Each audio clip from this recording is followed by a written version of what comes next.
Okay, last time, as you all, I guarantee, recall, uh, everybody made their final preparations for the dragon making its approach to 10 Town, or not 10 Towns, Bryn'Shander. I mean, I guess 10 Towns and Bryn'Shander by default. Um, the party had a zone that they started in to whatever made themselves feel the most comfortable. Ono had prepared four of these, fastening devices to keep the dragon on the ground, and I believe two of them were successful. Three out of the four have been fired. The only one that hasn't been fired, I think, is the one on the top right corner, if I'm not mistaken. Maybe it is Spitside. Either way, There's one remaining because two out of the three uh, hit and stayed. One of them did not. Um, and Athros and Dufessishane got hit by a wonderful beam of radiant energy right off the bat, and R.I.P. Dufessishane is dead on the ground. Oh no, after thinking about the ruling and how your Order of Scribe stuff works, I think I'll grant you the ability to change your Dragon's Breath, because you cast Magic Missile, and as long as you cast it at the same level as your Dragon's Breath, or higher, I think, you can technically qualify for that. So if you wanted to change your Dragon's Breath technically to force damage, you could. Or whatever the actual decision was.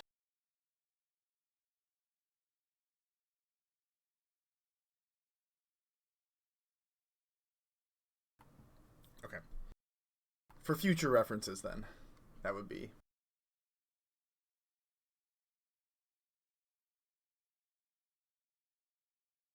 Yeah. Yep, because we ended like three-quarters of the way through you, so.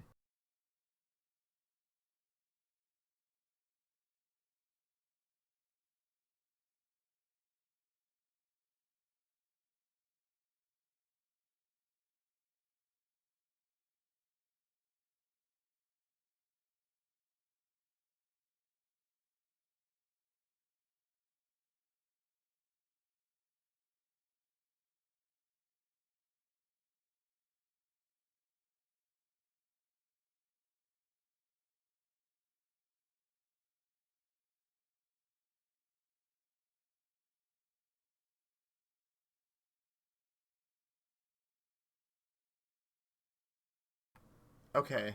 To latch onto the. Okay.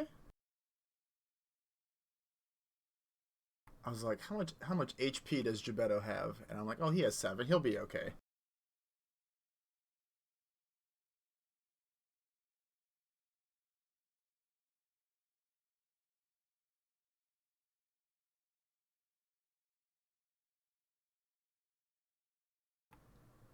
Yeah, fair point.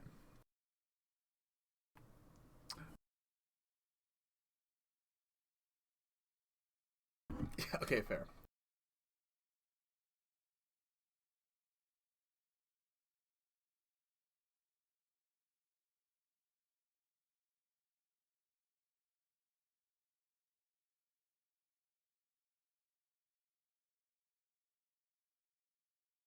Okay, that brings us to. That is not what I want to do. A commoner who is making his way towards town square. He hears commotion, but he can't make it there anyway, so he's going to journey up the walkway a little bit.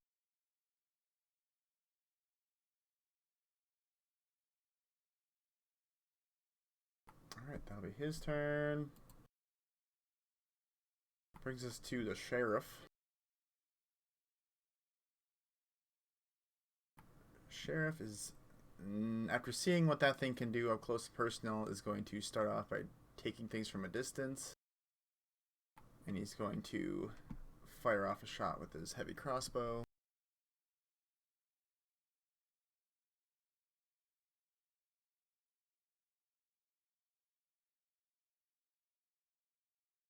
First attack is not going to hit. He readies another bolt and he's going to fire again. And that is also not going to hit. That's two shots that he is not able to make as they kind of fly off into the snowstorm that is surrounding the party here. He will, though, I think, move up a little bit. move down there. Another commoner.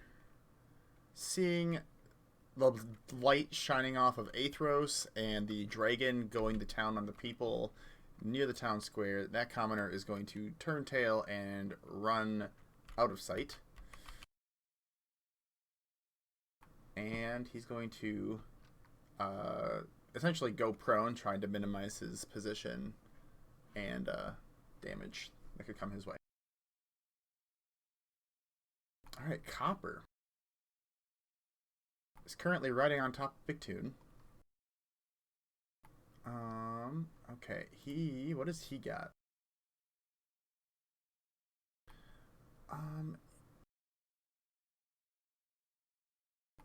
Copper is going to...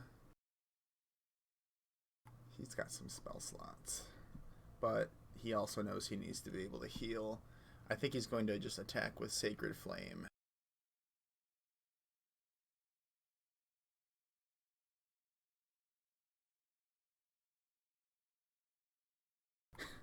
Unfortunately, the dragon will succeed on that saving throw, so the Sacred Flame, as like this beam of radiant energy kind of rings down, not nearly as potent as the classic Athros Moonbeam. The dragon seems completely unaffected by it. Not from resistance so much as it just doesn't seem to be powerful enough to do damage to him. And Copper just slaps Big Tune and is just like, okay, you're up next. And just like gets ready to try and keep you alive. Brings us to a town guard. Ooh, one of them with a heavy crossbow. He's going to take a few steps back. And then fire away.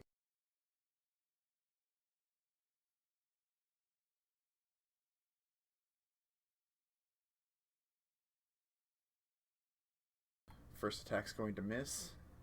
And he only has one attack, so never mind. He misses his shot. R.I.P. Alright, another town guard. The one over by Arini and Spit. He does not have a heavy crossbow. He's going to make his way up. 4, 5, 6, dash, 1, 2, 3, 4, 5, 6. Not able to do much, but he's making his headway. Another commoner, hearing the commotion, is just going to take cover behind a nearby building.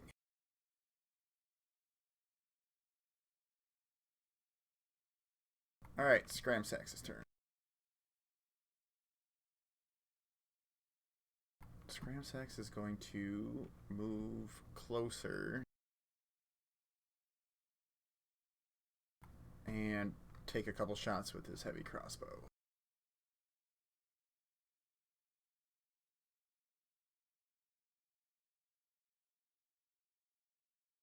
It's my favorite when everyone rolls really, really low.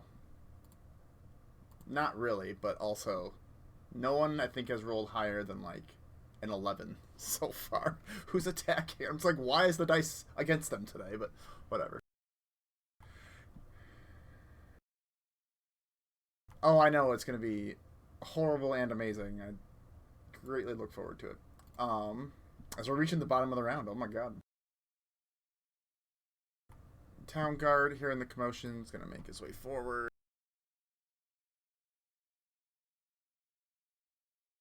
Alright, that's his turn. Commoner, what do we got? Yeah, they're going to fall prone and just not want to be a part of everything. These people are scared out of their mind.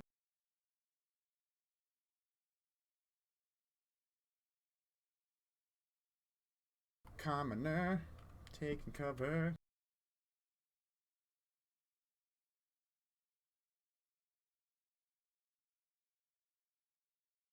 Commoner is the one top right who I think also...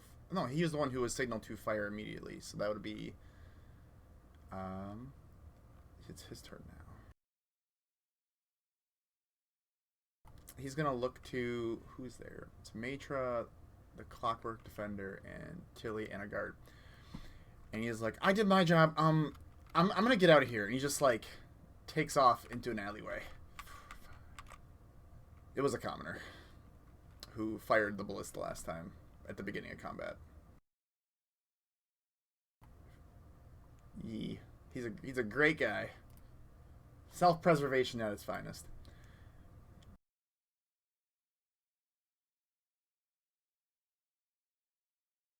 Alright, it is Irini's turn.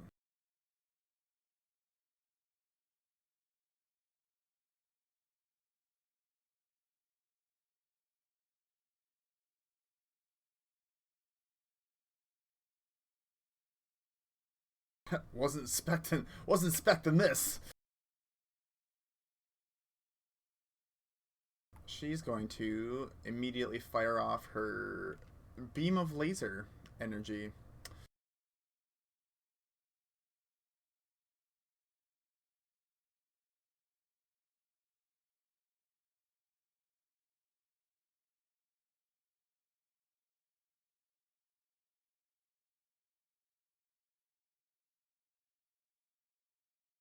Alright, Jeepers Christmas. Yeah, she calls it very close. The beam is minuscule. Merely glittery fragments in the sky as it goes through. Okay, let's take a look here.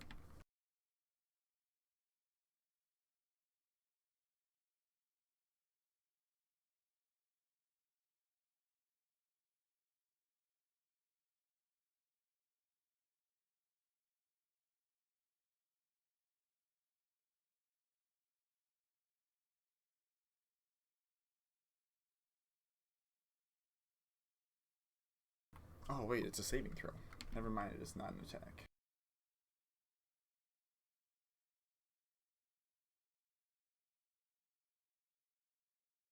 It's a dex save.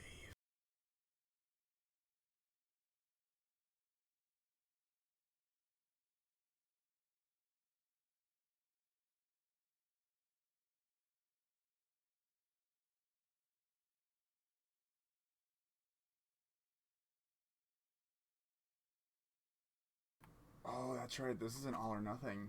It's not even a half damage save. It's going to use a legendary resistance to succeed on that saving throw.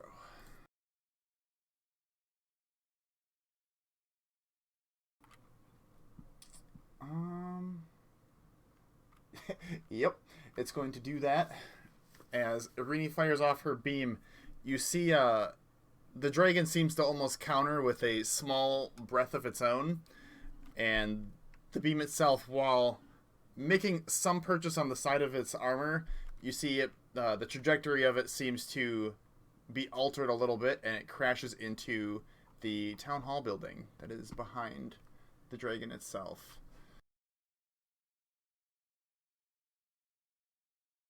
Oh, that would be hilarious.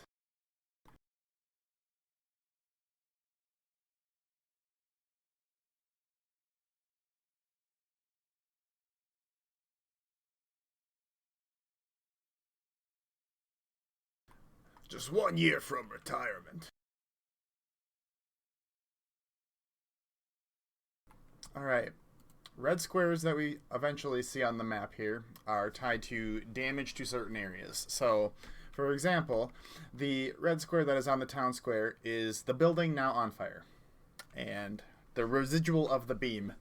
Not as potent as it has been in the past, not as weak as it's been in the past, but somewhere nice and cozy in the middle, as the building is now on fire.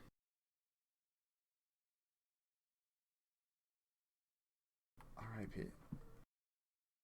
It's pretty big.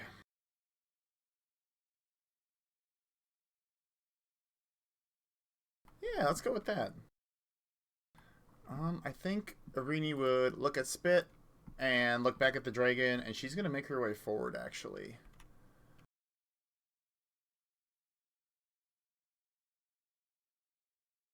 That's as far as she's going to get for right now, though. She will give...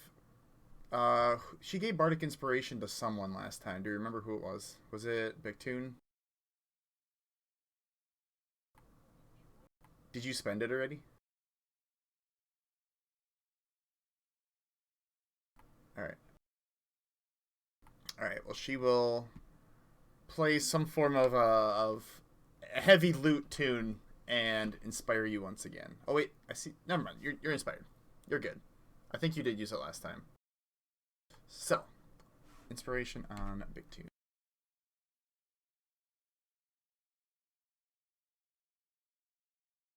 Okay, it is Miris's turn. Ah, the crisp mic. I forgot about it. So nice.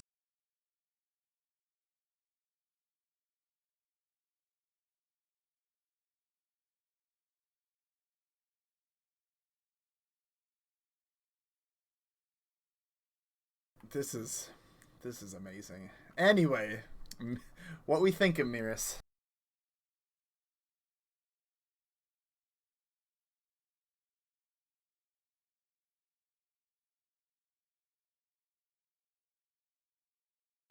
Sounds good.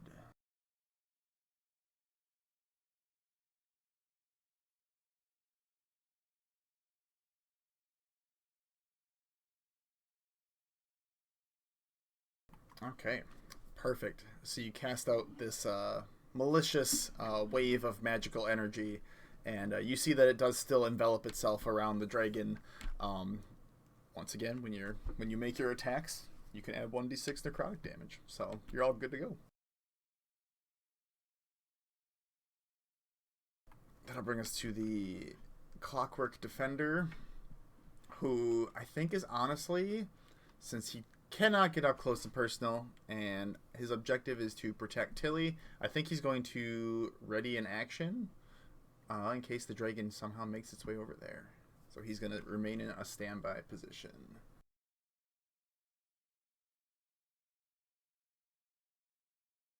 Another commoner.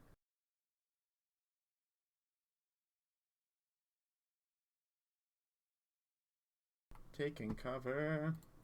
It's Matra's turn. Alright, Matra, I haven't played you in forever. What do you got? Ah, yes. Okay. Matra is going to come out from around the corner, seeing that the dragon is here, and fire off an Eldritch Blast.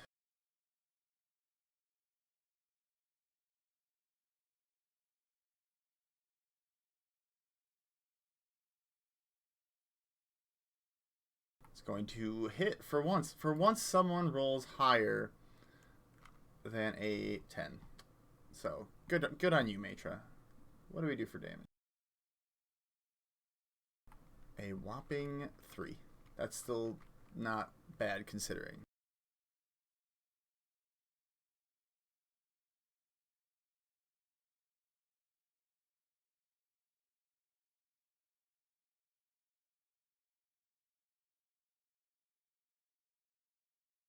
Okay. Another commoner.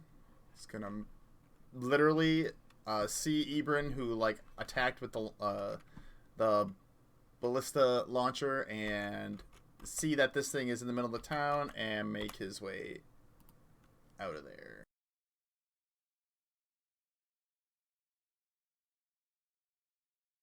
Another commoner, hearing the commotions. Oh, actually, he's quite a ways back.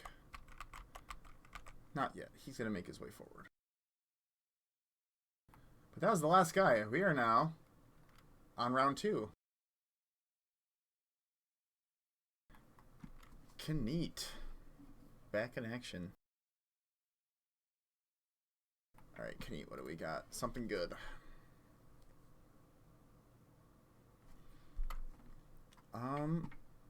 He's going to, I think, risk it for the biscuit, and he's going to cast haste on himself.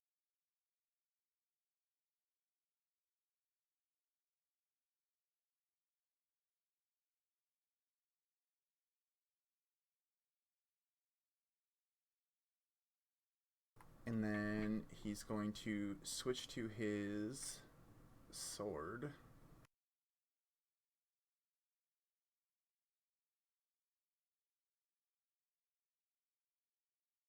Don't know why he's concentrating 3 times. I only cast it once, but whatever. It's fine.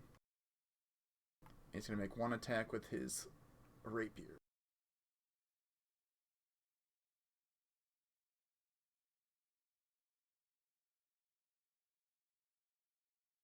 And he crits. That's great. Good job, Kneat. Proud of you.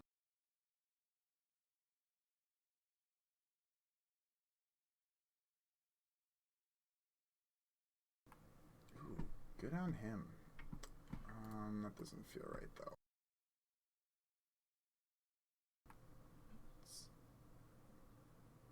Oh, that's why. Okay, got you. We're Gucci. And that's probably going to be his turn for now, because he can't really do a whole lot otherwise.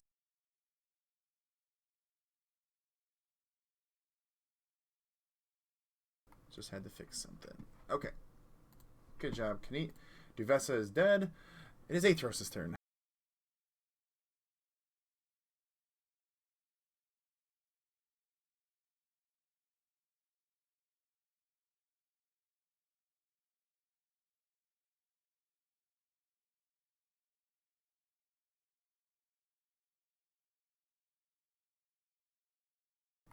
Okay.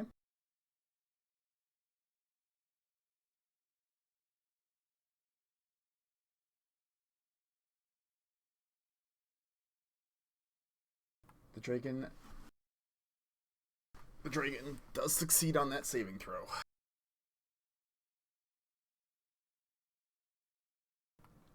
No capping. He literally does.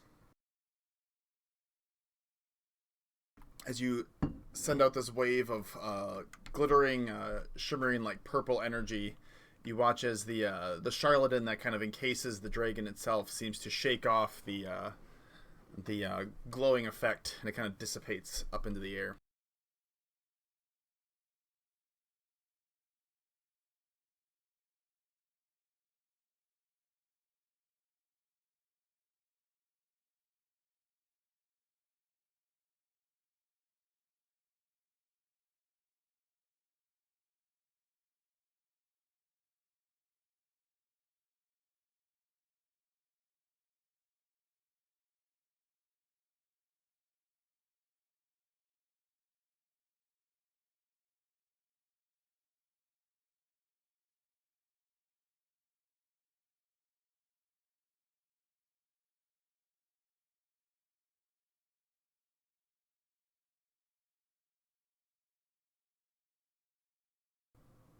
Okay.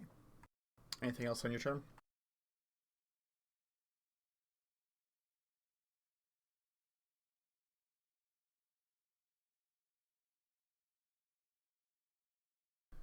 All right. Commoner that is around the corner is going to dip.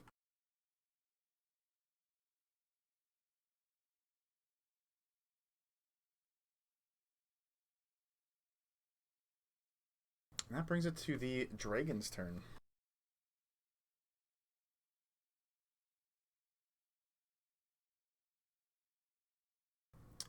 Dragon.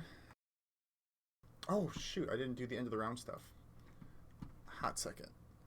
At the end of the round,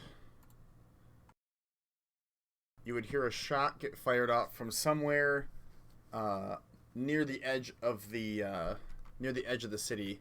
One of the ballistas on the walls themselves will take a shot at the dragon.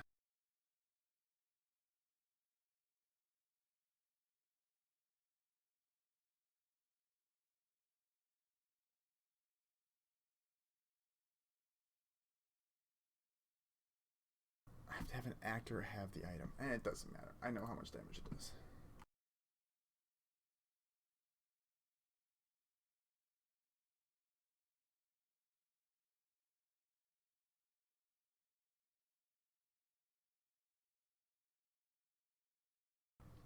Yep, that's going to hit.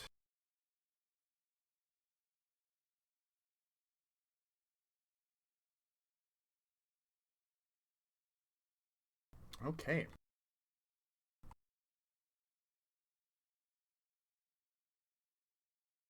You would hear a heavy sound of something firing from. It will be the The first one that fired was from the south. This one would be from the west. Not west, the east.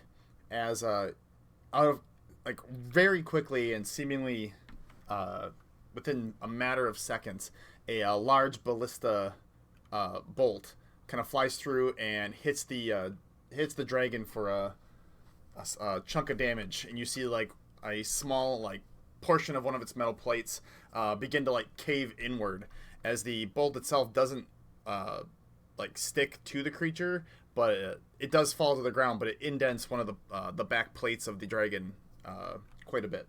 So it did a decent chunk of damage actually. For the ballista bolts do 48 damage, and it did 20, so that's not bad. All right, it is for realsies the dragon's turn now.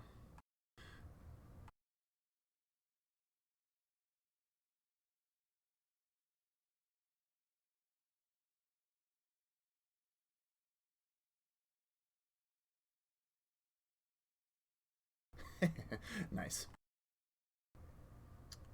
Radiant Breath Weapon does recharge.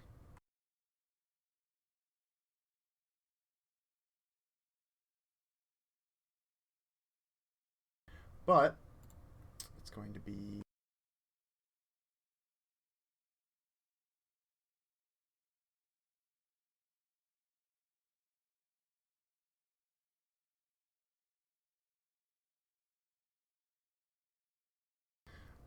everybody who's in there be Bigtoon, Copper, Scramsax, and a guard. You all see panels of the Charlatan Dragon begin to light up, a la Godzilla style, from like the tail, almost upward, in a steaming, fiery, orange color. Steam kind of begins to rise out of the like some of the openings in the backs of the plates, as it has a fire breath weapon as well.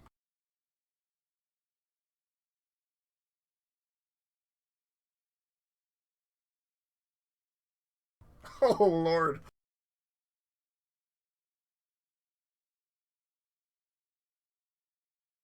Um.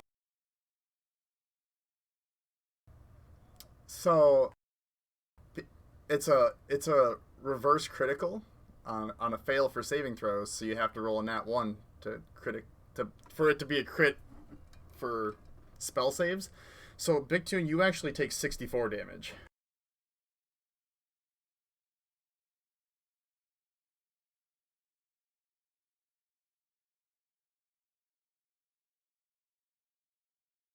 Well, it's based off of your full health, so you're not like it's not like the shock damage wouldn't be a concern. It's more so you drop to 0 because it's based off your full health for shock damage.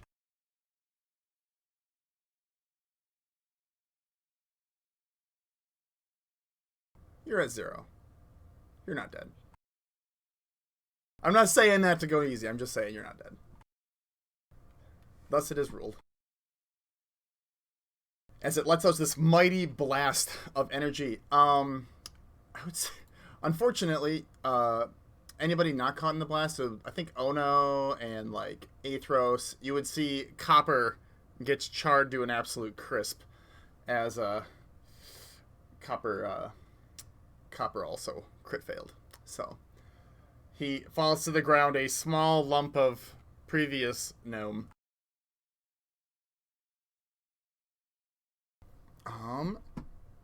The dragon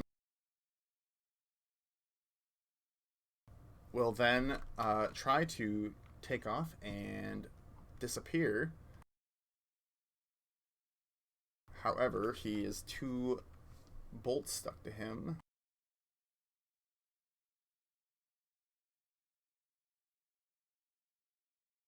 He'll get 30 feet, and then he has to make a strength saving throw. Actually, no, it's an athletics check.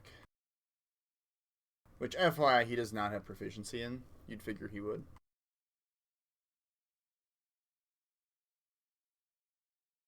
He does not succeed, so he cannot break free from those binds. So he's limited in height of where he can go. And he has 10 more feet of movement. It would provoke an opportunity attack from Knut, though, because he tried to take off and leave his zone.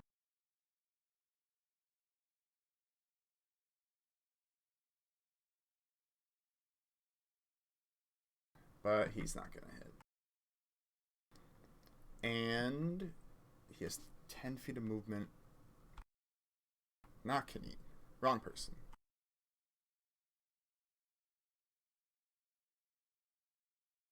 He is up in the air, flying over the party. And that'll be his turn. Town Guard.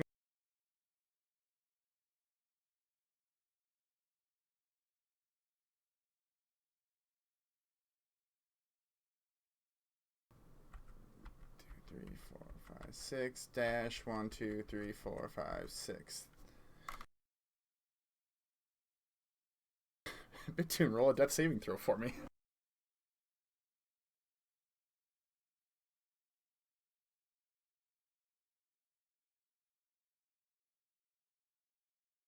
You succeed on a death save. Yay.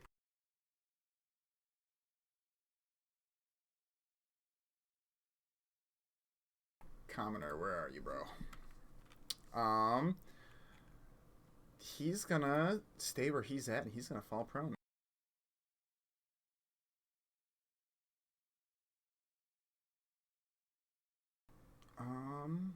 Yeah. And that'll be his turn. Guard. I have to check every single one to see which ones have the heavy crossbows and which ones don't. It's gonna run up, I think. 1, 2, 3, 4, 5, 6. Dash 1, 2, 3, 4, 5, 6. He sees the bravery that Bitoon had displayed, taking that literally point blank. And he's gonna run up and prepare himself. He has a spear. He can throw his spear.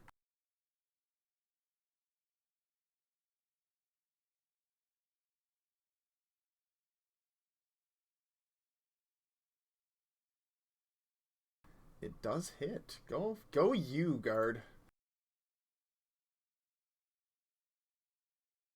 Not bad, not bad. Does not seem to stick. The spear makes impact. You see a small indentation. Actually, I don't think anyone's close enough to see it. There is a small indentation and another plate on its armor, but it does not stick and it falls to the ground. He can pick it up next time. But that's okay. It's Bryn's turn. You did fire off the bolt, I believe, last time, so you do not have to stay there if you don't want to this time.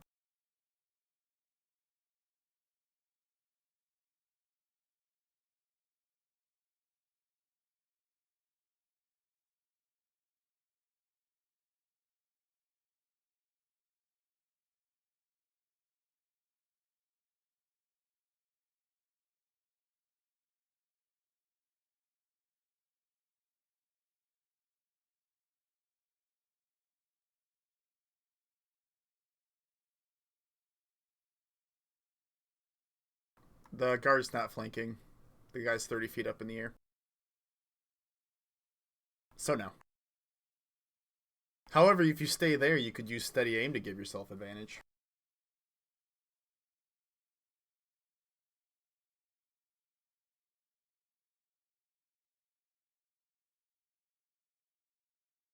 Restrained, albeit, like, limited flight path, but he is up in the air.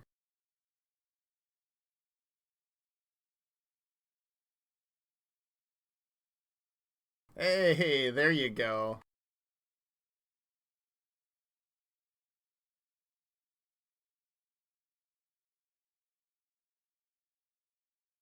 Oh, there you go. That is max damage.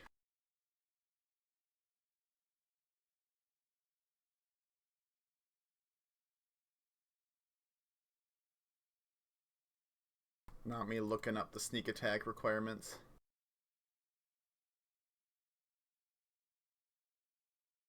If you have advantage on the attack roll, must use finesse or ranged weapon. You don't need advantage on the attack roll if another enemy of the target is within 5 feet of it. The enemy isn't incapacitated, and you don't have disadvantage on the attack roll. I mean, you're not technically considered hidden because you didn't take the hide action to hide yourself. So I'm going to say no. Good try.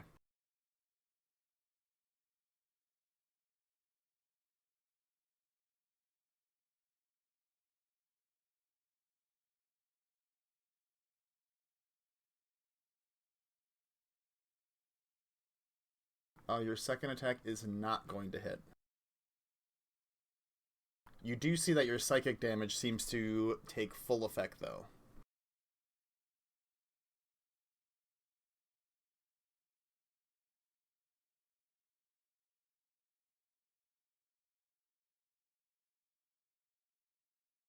Okay. Okay. In order to officially hide, you will need to take the hide action, which can be, as a rogue, a bonus action on one of your turns. But you moved off to the side and you are technically out of the line of sight currently. That brings us to a guard. He has a heavy crossbow. Okay, he's going to make an attack with said heavy crossbow. And he is going to miss because he can barely see. But it was a good effort. As he rolled what did he roll? A 5. So proud. So proud of him. Bryn'Shander's militia really showing full force today. They are. They're doing their best. Alright, Svit's turn.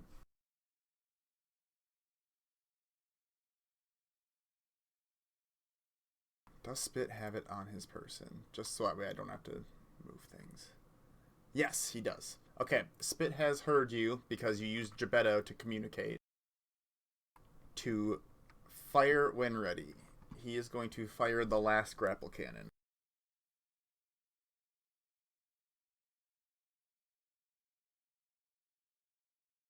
It is going to hit. It does not crit. For a good chunk of damage. Alright. And if you have Geppetto attached to the bolt, I'm going to do some math here. Give me a hot second.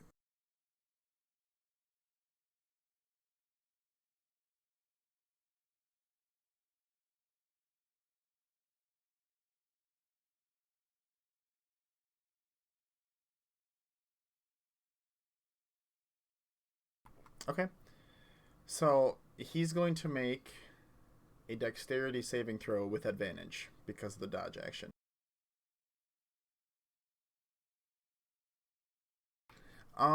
I think you have access to his character sheet now, so you should be able to roll it for me. I don't want to take that power from you. Yep, because he has the dodge action. Basically, it would be if he succeeds, he's able to, break himself free of the bolt because it travels so fast before it makes impact. But he would, be there.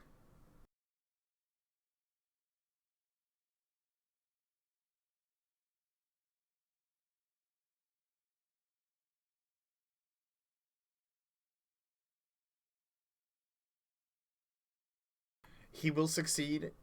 Geppetto will take 5 damage. But he survives, I think, right?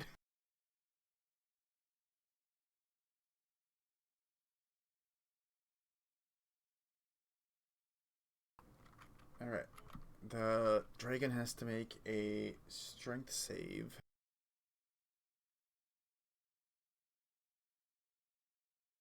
And it will succeed on that one. So that 4th grapple does not stick, but Geppetto makes it there.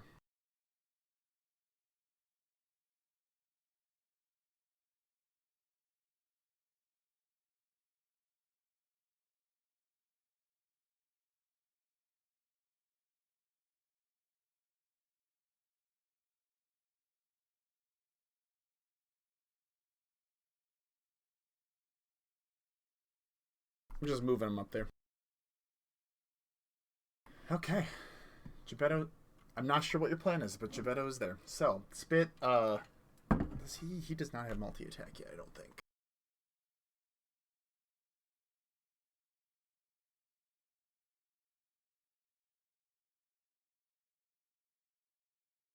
No, he does not yet. So he is going to, I think, move up since the grapple's been fired.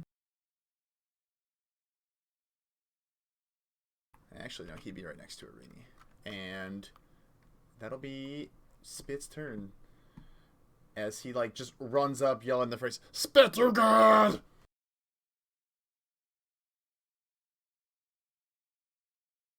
Alright, that guy did his job. Does he have a heavy crossbow? He does not, but he does have a spear, and that's good enough for me. Seeing the damage that is taking place, this guy's going to run forward. What is the long range on a spear? 2060. Not close enough to do what he'd like, so he's going to dash. 5, 6. He's actually going to try to make his way towards Big Tune, but Big Tune's still out of range. So, guard's turn is over. Tilly.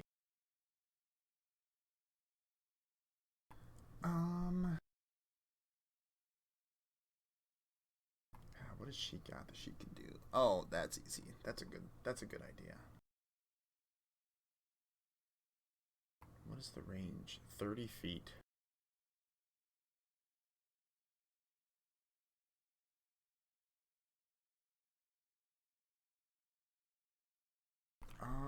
Okay.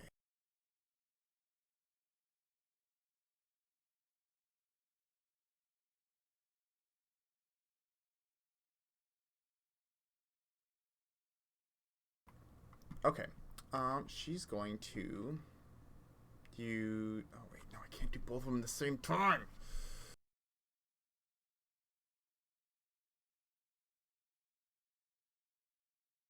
She's going to move up. The ballista's been fired over there already. Let's see what we got for range.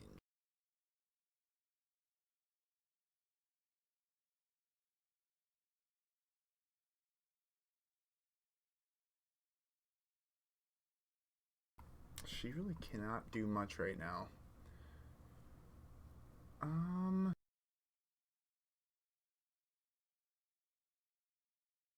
Everything has like a 30-foot range. Okay. She's going to, I think, cast, for now, blur on herself to give an illusory image of where she is and isn't, in case it makes its way her direction, hoping that it just buys enough time for another turn. So she will burn that spell slot. That'll be her turn. All of her stuff has a 30-foot range except Ray of Frost, which does nothing, as we found out last time. We're back to Ono.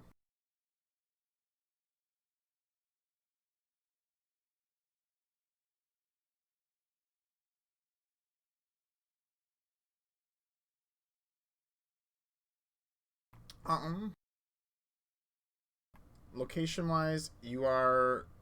He will be, it would be above the... Actually, no, it'd be below the wing on the main center plate. So, like, dead center on the dragon. The big main plate where the wings are attached to, but below the wing.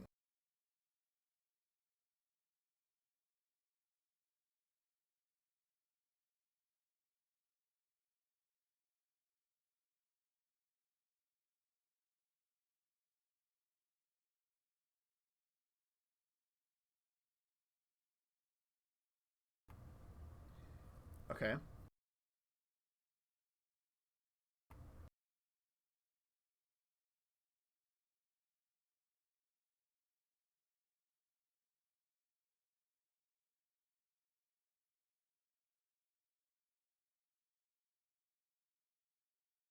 Oh, word?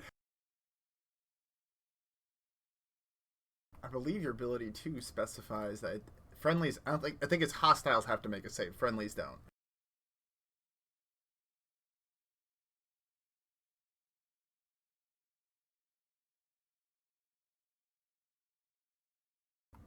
Okay, because yeah, you're within 30 feet of him, so you only have to spend one.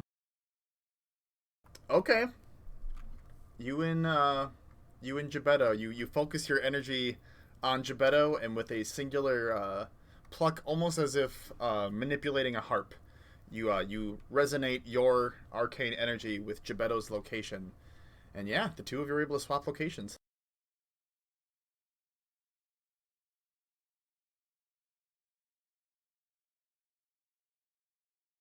Uh, yeah.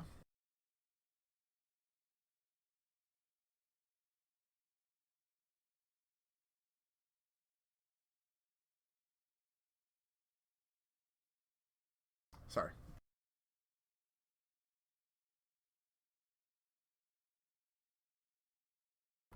Okay. So you dump a firebolt straight into its back.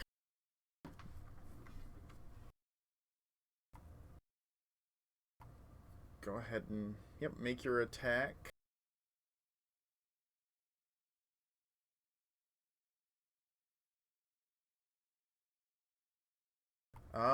That's definitely gonna hit. Go ahead and roll for damage.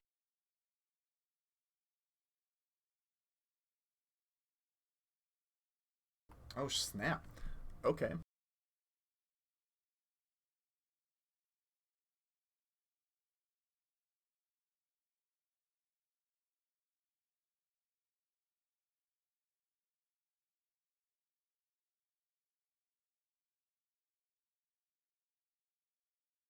Okay.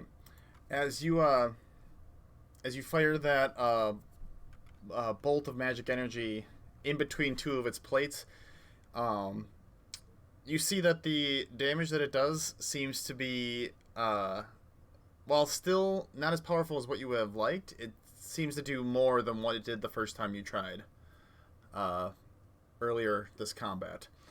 Um, it seems to do normal damage at this range here. Specifically because you're firing in a certain location. I will say, is that the end of your turn?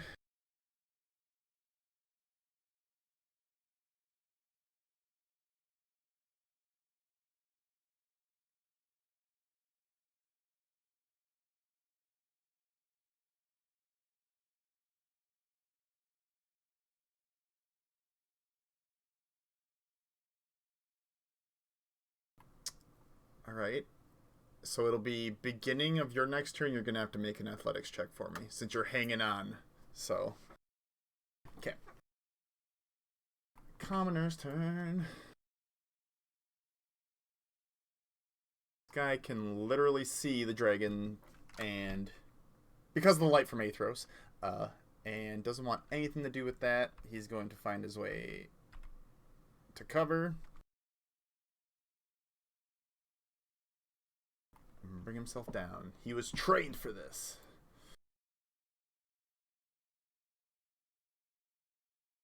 All right, Sheriff is going to take a few shots. Now, technically speaking, with Ono on the dragon, attacks from this side hypothetically should still qualify for flanking.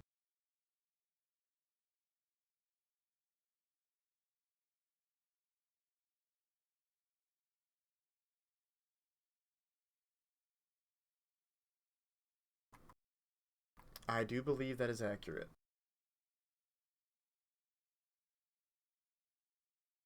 Well, yeah. First attack will hit said dragon. Do a decent chunk of damage. And he's going to fire it one more time with his secondary attack.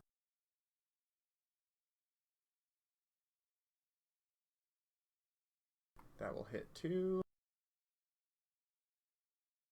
for another set of damage.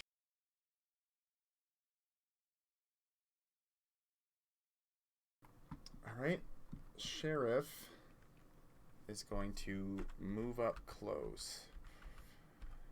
Unfortunately, he can't use the help action right now to try and bring up Big Tune again. But alas, that'll be maybe coming up. Bring us to a commoner.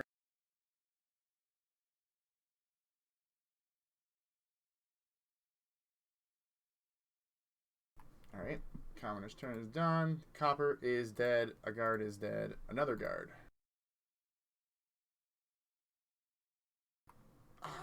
He is motivated to do something good. 2, 3. There we go. He's going to throw his spear and pray.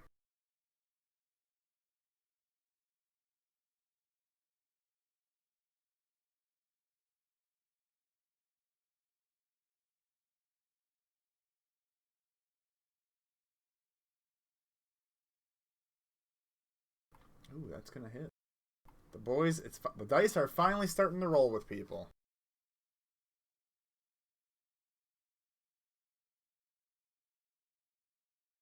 Commoner, hanging out. Scramsax's turn.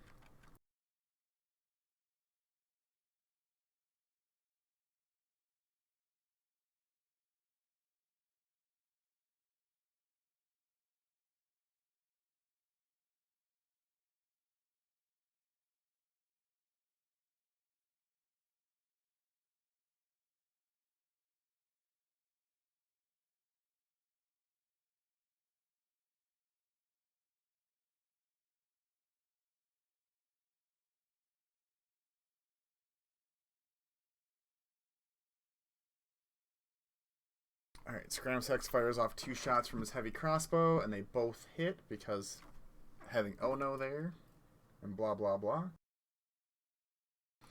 That'll bring us to a guard who is going to continue making his way up towards the middle.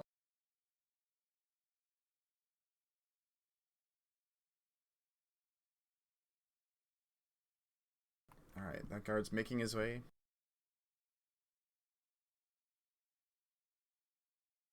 Commoners are hanging out where they're at. That commoner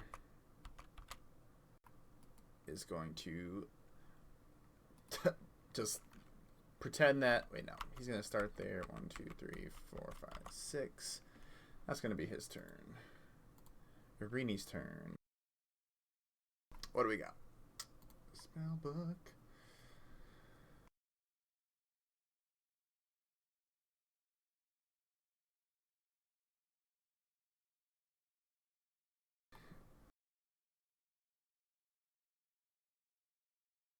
Oh, I remember now.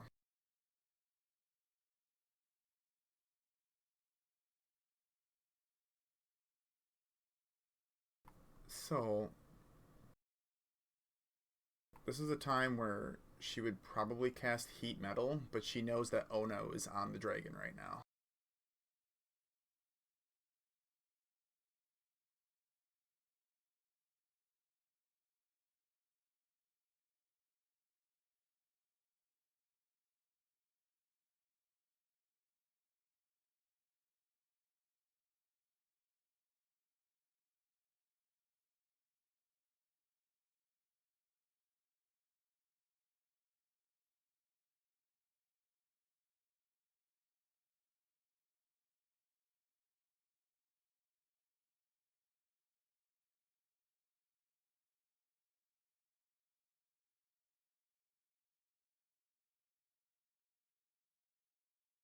I mean, its mouth doesn't technically open. It just has like vents that all of this has been coming through.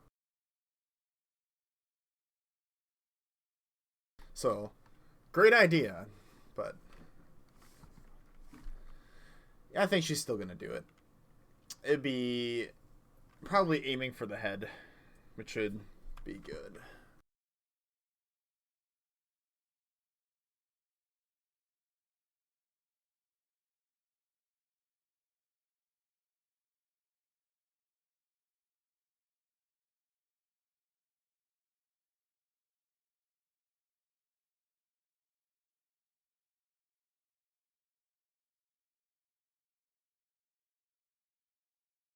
Dragon does succeed on the con save, so the damage does not kick, but I don't believe the spell ends. I think it's just every turn you can try it again, right? Am I crazy about that? Heat Metal is a spell. It's been an enigma to me.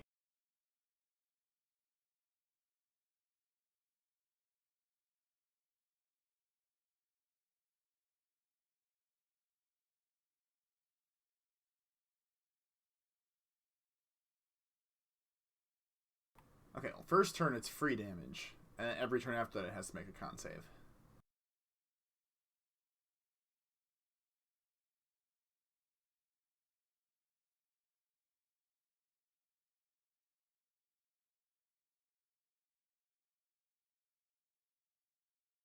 That it is.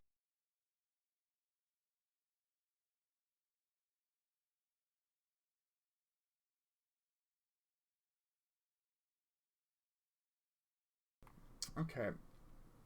So she begins heating up the head of the dragon, and she's going to, I think, also move forward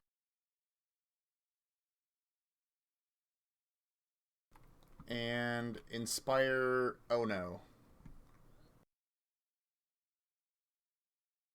who has been on said dragon.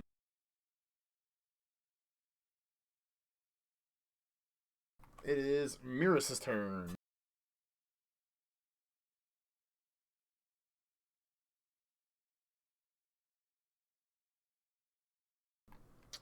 Okay. So you utter your incantation, and you send out this wave of be necrotic energy towards the creature.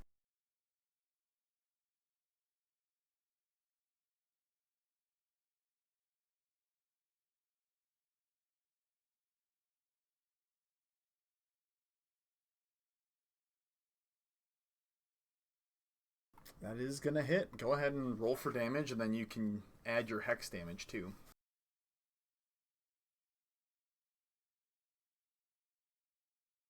Very nice. And then go ahead and roll your hex damage for that 1d6 extra.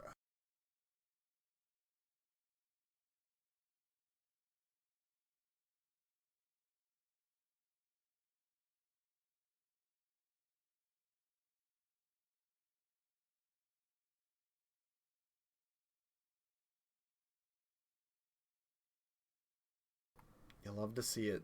And you see that your damage seems to also take full effect. You see where like your chill touch kind of grasps onto the creature itself, that there's like this patinaed wear that kind of takes effect on the side of the armor as the necrosis uh, does a little bit of damage.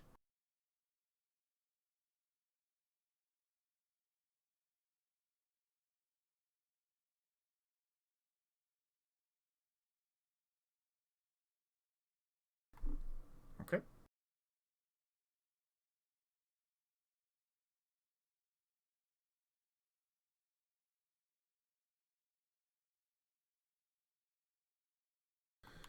Okay.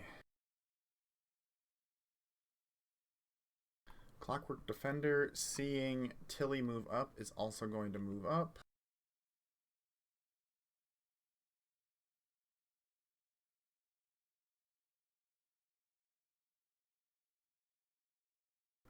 And it used a dash, so that will be its turn.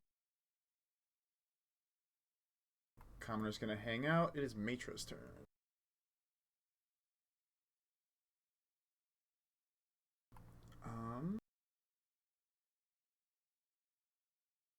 Just got to edit her token quick because it irritates me.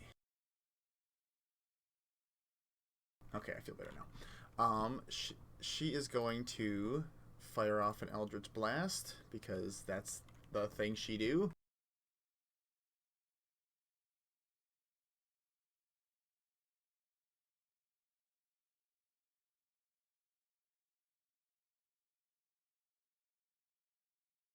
Oh shoot. I'll remember that for next time. Never mind. Now she's firing off an Eldritch Blast at the dragon, which it will hit. Just standard damage. As it you see that the force damage does have full effect. There's just some small indentations where some of these attacks are taking place. Commoner, he's which one is it? Is it this guy? Yeah, he's hanging out. And then the other guy is still making his way up. 4, 5, 6. 1, 2, 3, 4, 5, 6. And he can see some of the daylight, but does not see what's going on. He can hear things, but the storm is kind of strong, so maybe next turn. Alright, end of the round. It is going to be another Ballista Bolt. These do not have advantage. This one is coming from the north.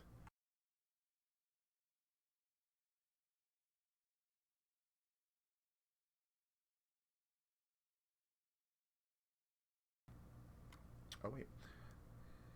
That will hit.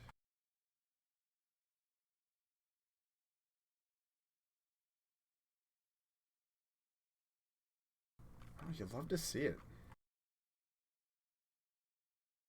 As another ballista bolt you hear coming from the north this time fires off and very quickly makes impact, honestly, uh, like shitting pants distance close to Ono, as it has a heavy impact. You see a large indentation kind of appear and like scrape the side of the dragon that's now like flying in the air, and the bolt itself like continues with its trajectory and flies off into the darkness outside the storm. It's like you're holding on for dear life, and it's like right below you, just like scrapes along the side and then keeps going. However, it does create a small foothold for you, for your little gnome feet to perch themselves on. It'll give you an additional +2 to your athletics checks when you make on your turn. It is Kneet's turn. Kneet is focused on haste. Bonus action.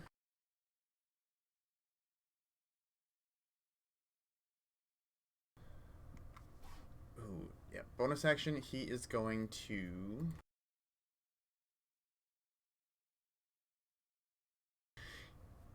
He's going to cast Lightning Arrow again on his bow. There would be a loud crackle of energy as he summons that energy once again to himself, and he's going to point it upwards at the dragon and fire it at the right side. It's not the left. It's taking a lot of damage on the left, but fire it at the right side and pray it hits this time, since he'll have advantage on the roll. Oh, wait, no, he's not going to do that because he has haste up. Yeah, change of plans. Forgot about that tidbit. He's going to... Huh. He is going to...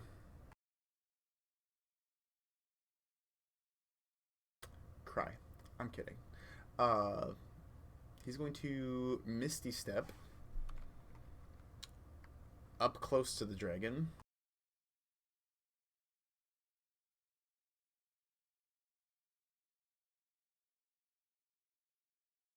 That is the wrong guy. He's going to make an attack with his rapier. That will hit. He's going to roll for damage. Deal a decent chunk of damage. And then he, because he's a Horizon Walker, can teleport up to 10 feet.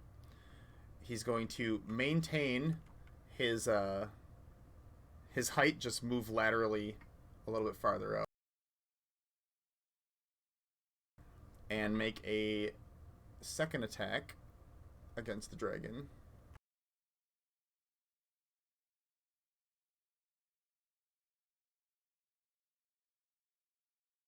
Which will hit.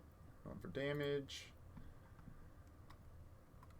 And he's going to make a perception check to see if he sees Ono, because he did not see Ono get up there. Oh yeah, no, he knows you're up there. He, like, you would see, like, Kneet just, like, with this small crackle of arcane energy just, like, pop around. You would see it appear right below the dragon's neck. With his hasted action, he's going to make one more attack.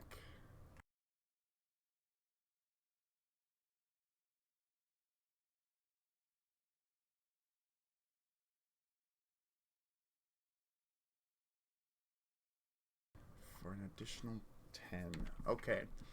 And then he's going to let himself kind of fall to the ground. It would be here. That'll be his turn. Duves is dead. Brings us to Athros.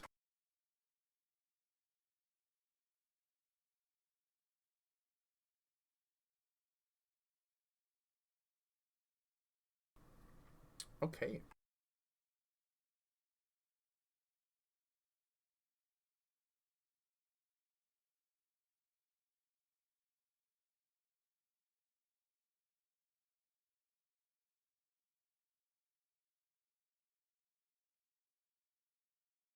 Ooh, there you go.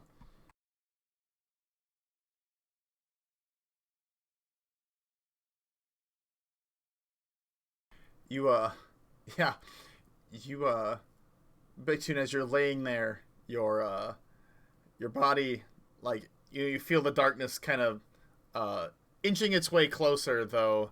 Uh, your mind kind of races a bit. You feel this hint of healing energy trickle through your body, a warm sensation, and your consciousness returns. You're at 6 health.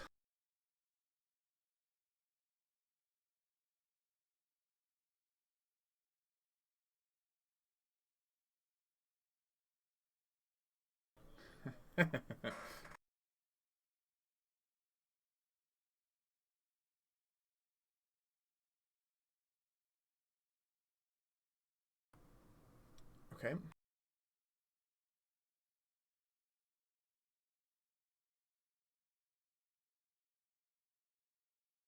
It's okay. It's. I think I can do them both.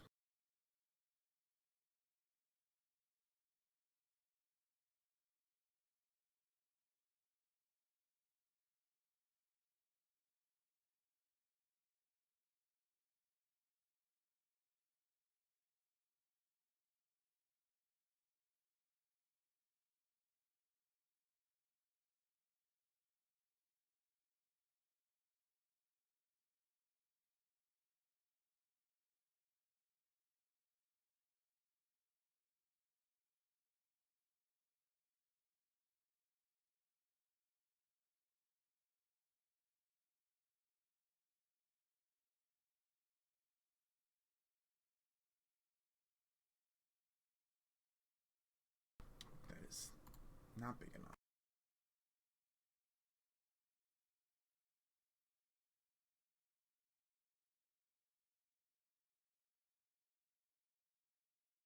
There we go.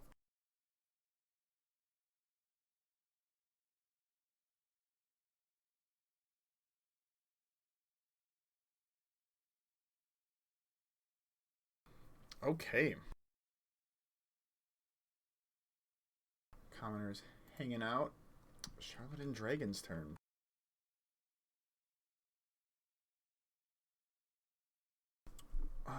Okay. Who's it going to attack? Probably Kanit, because Kanit just did a shit ton of fucking damage to it.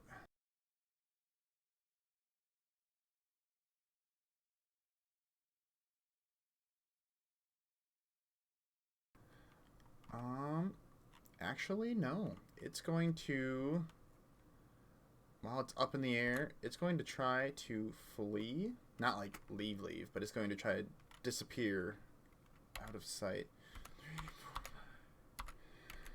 Alright, I'm above you. I can make you go places where you can't normally go. 6, and then now it's going to have to make a strength save. No, athletics check. It is going to succeed and is going to break. Let's see. Evens or odds? Roll a d2. Ooh, that's a good question. Because it is an ability check. Yeah, I would say yes. So if you wanted to make it silvery barbs that.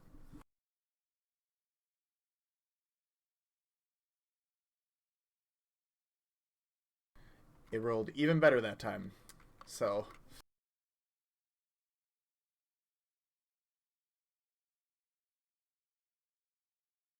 fair.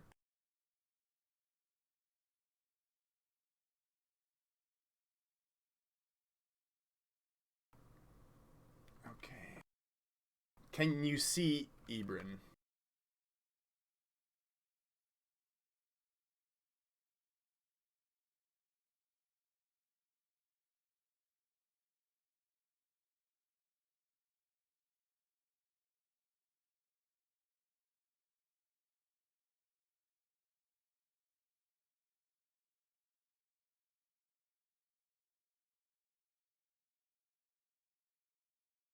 Oop, my bad. I don't know why I'm targeting you.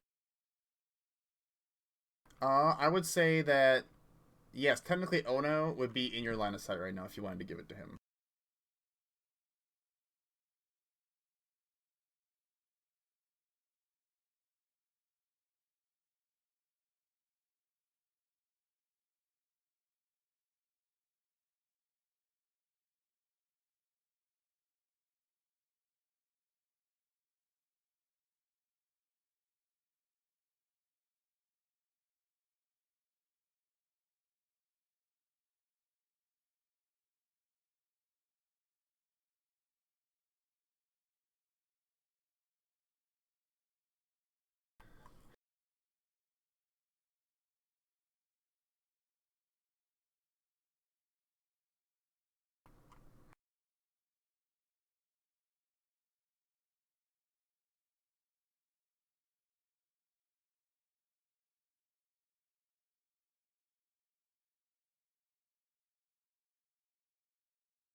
All right.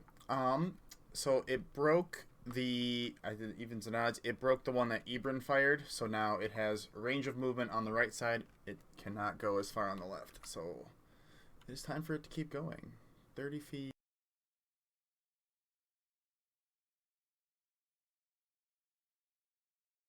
Within a certain range of the thing.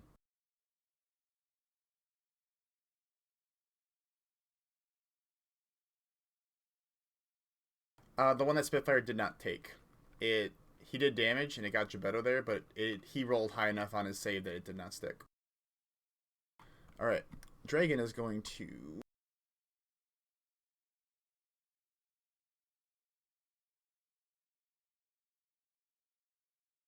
I gotta drag Ono with me. Oh, it's aware you're there.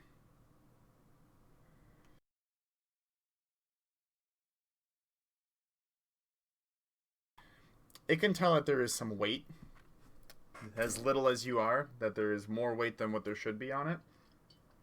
But it doesn't seem to be actively trying to get rid of you. Um, and getting out of your line of sight, not line of sight, but movement, it is going to.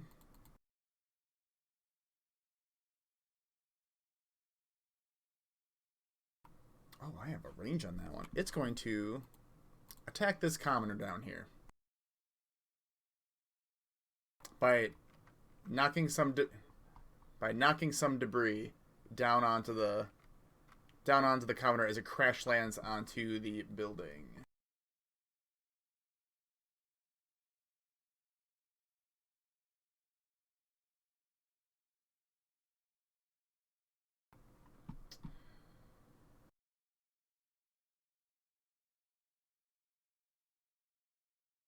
Yeah, that's gonna hit.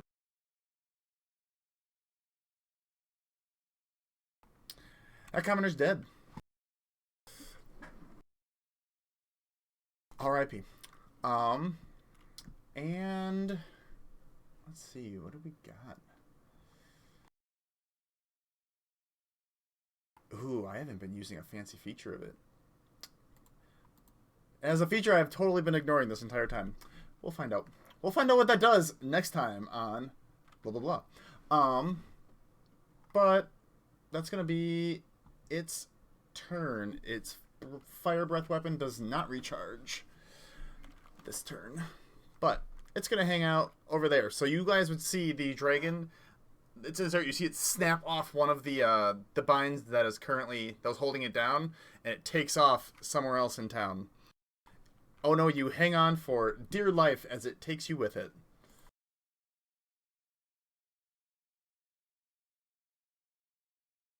It's going to bring us to a guard who is going to, let's see, 1, 2, 3, 4, 5, 6.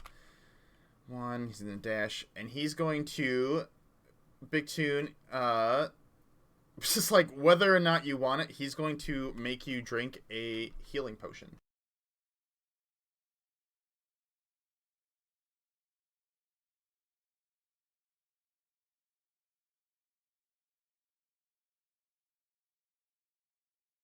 Oh my god, I hate that they have to be in their inventory. It's fine. It's fine. 1 second.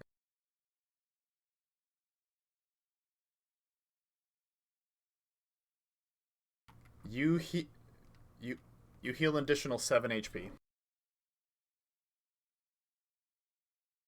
And that's going to be his turn as he like looks to everybody here. He sees the people dead on the ground, like sees Copper's charred corpse of Ash on the ground.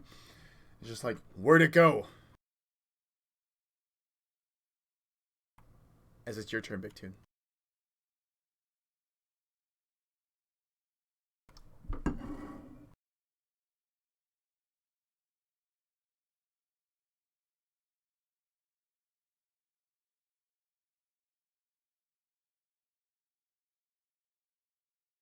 Yep.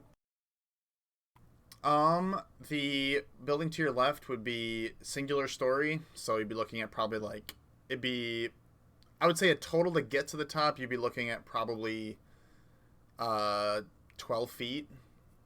Um the town hall is 2 stories. So it would be probably close to 30 total.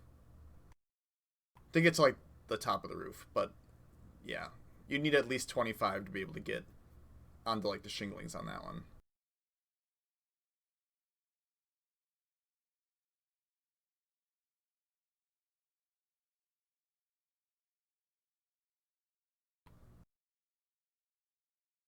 Yeah, there would be like crates and a couple of barrels that just have like miscellaneous stored goods that if you wanted to try, I would say you could.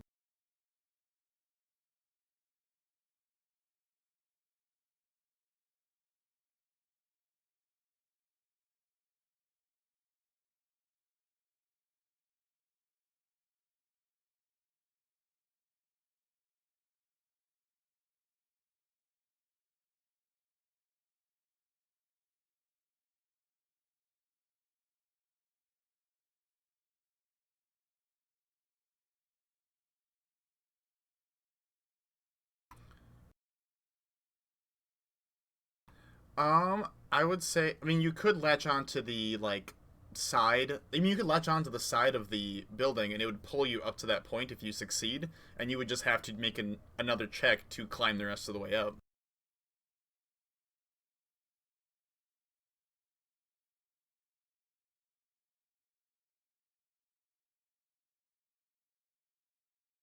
Right, I get what you mean. Yeah, so if you're trying to get up to the top, it would be what's area are you going to try to latch onto, and then we'd make your roll, and then if you wanted to climb the rest of the way up, it's I believe an athletics check, and then climb speed's half your movement speed. So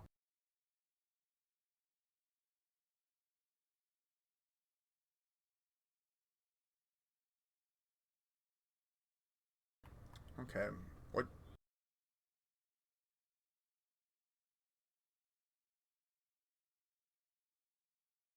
All right, you got a range of 30. Oh yeah, you'd be able to angle this far enough towards the top that even from where you're at right now, you could probably get within 5 feet of the top. Um, just because of the roof has some overhang, so you would want to aim just a little below where the shingling is. So it'd be an athletics check.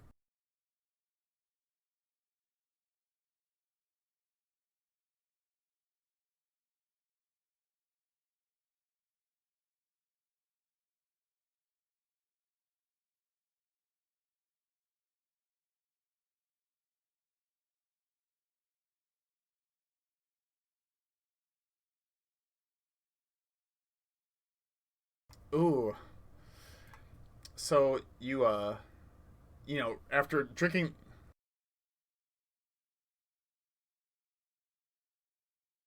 you did not use your bardic inspiration. If you wanted to apply that, you could. Yeah, I'll I'll allow you to. That's fine. I believe we. Let me check her stat sheet. Yes, at the 5th level, it's a D8 now.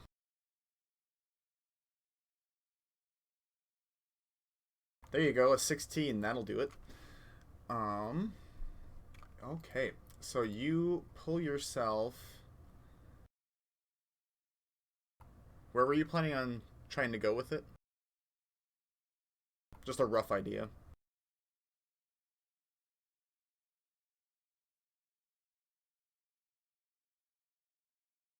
Okay. So you're right here right now. Make one more athletics check for me as you climb your way up to the surface. You like pull out flare glimmer and like use your or you put away flare glimmer and just use your claws to begin clawing your way upwards as the shield propels you onto the roof area. Yes, that'll work. As you pull yourself up onto the roof of the town hall, you see like the burning section from Irini's beam smoldering over on the for you would be the right side. It does partially obscure your vision, but you do have the ground that you're on right now is all stable, so you would be okay.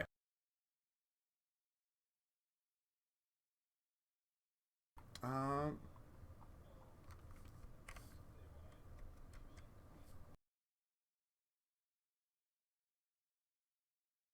I would say so. Yeah,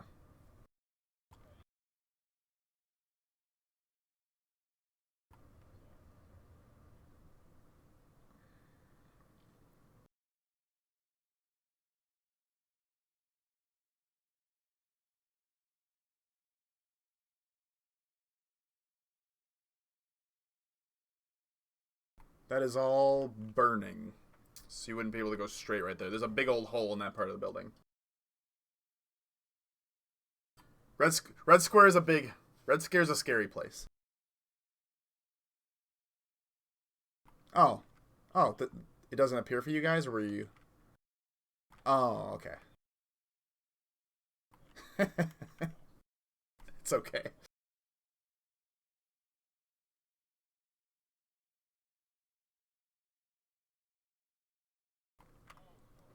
Okay, let me see what you would see.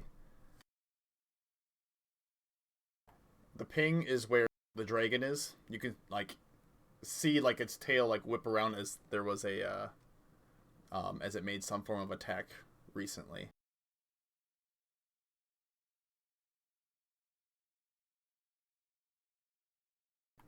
Correct. Yeah, you know it is very close by.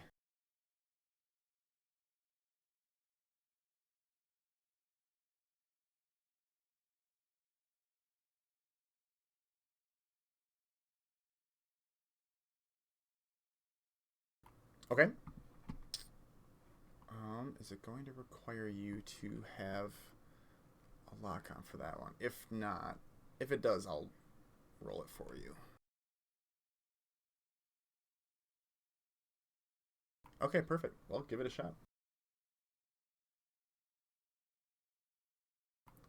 Very nice. That 21 is going to hit.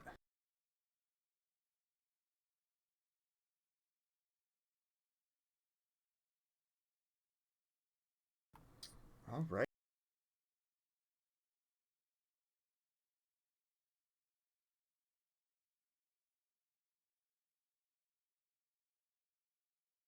As the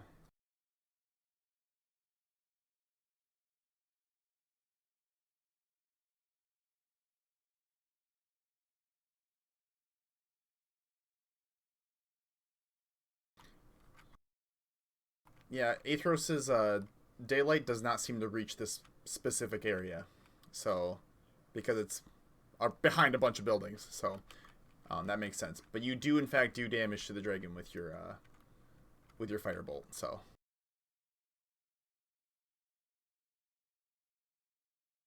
14 damage. That's a good chunk for Big Two. I think that's the most you've done with firebolt. So good for him. Yes, you are. All right. Commoner is gonna stay where he's at. All right, guard. What do we got? He's going to 4, 5, and he's going to give Scramsax a healing potion.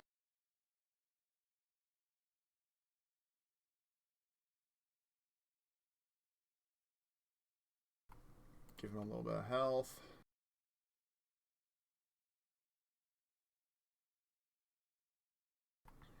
Okay, that's going to be his turn since the dragon's not there.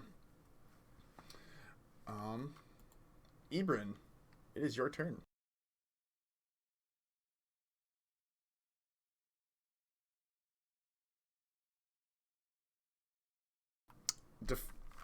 You can. You can leave the box. You're not restricted to being inside it. That was just the starting zone. So I can... Oh, well, if you're moving straight south, it's probably because there's a building right there. So you don't have to move and angle yourself.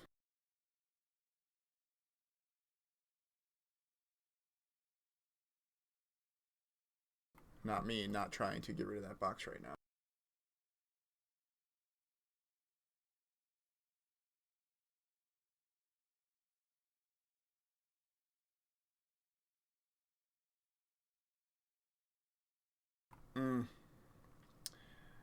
And you're on a... It would be one of the streets in Bryn'Shander that link up to the town hall. So...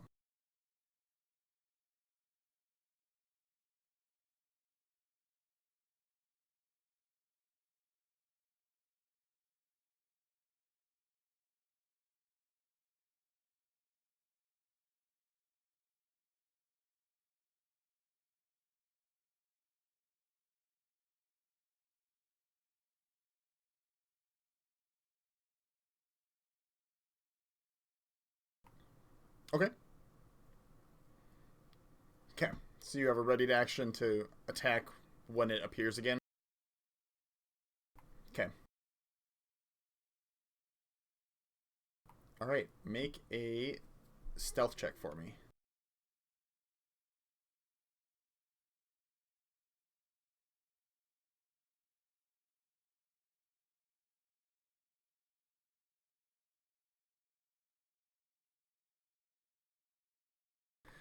Yeah, you are considered hidden for the purposes of the dragon. Don't think I have an icon for that one. Honestly, it's stealth check again. Yeah, yeah, you disappear, but I believe you should still be able to see your character, right? Okay, perfect. Okay. That brings us to another Guardy who is going to make his way 4, 5, 6 around Bryn. 1, 2, 3, 4, 5, 6. And try to figure out where the dragon went, because the dragon is not currently there. Spit's turn. Spit's gonna run up. 1, 2, 3, 4, 5, 6. 1 and dash. 3, 4, 5, 6 and get in here. The fire is nice and toasty, but he looks kind of concerned because there's no one here. It's just all of us kind of standing around, and he's just like a little confused. That brings us to a guard who is going to, not wanting to get too close.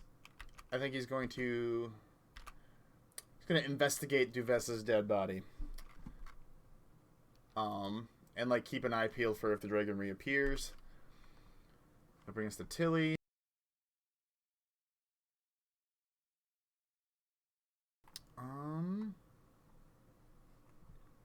Okay, she's going to 1, 2, 3, 4, 5. What are my ranges?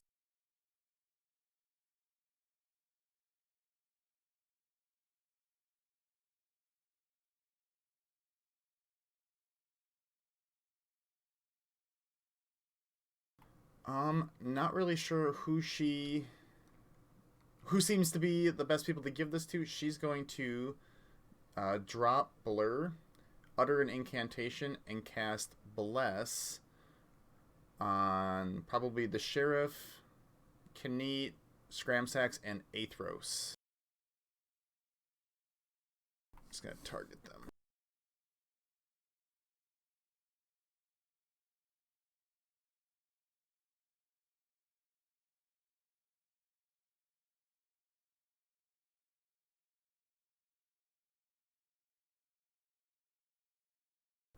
Oh wait, I only can do 3 people. No, she'll do it at second level. That's fine.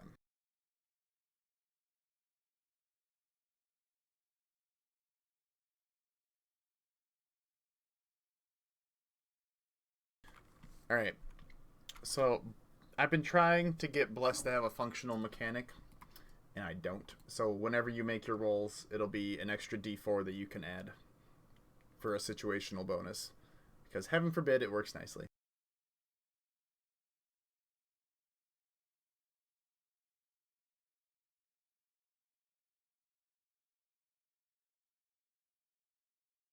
I had it working once, and then I updated Foundry, and I just haven't put it back to being nice and happy.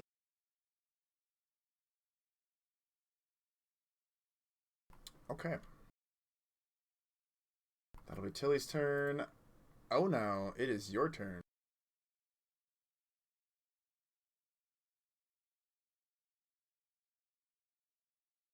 You are currently on a building. Like, you and the dragon.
Okay.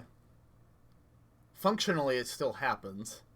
I just don't know how to word it in a way that makes actual sense. So,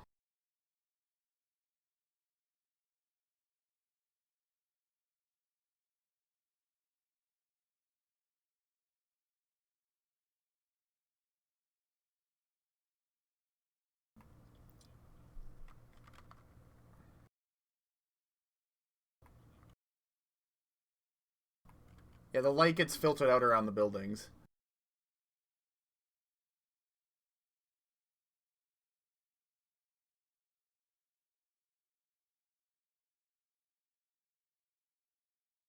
It's probably. Oh, word. That's fair. Um, Interesting. Double click on your character sheet once and see if it pulls it back to you. Because I know I still have token vision when I look at your character, but it's limited based off of what you can see on the building.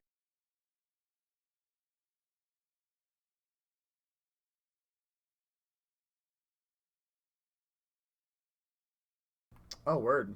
I guess it pulls you all with us, too. So, never mind. Alright, so 15, and it's a. Is it a deck?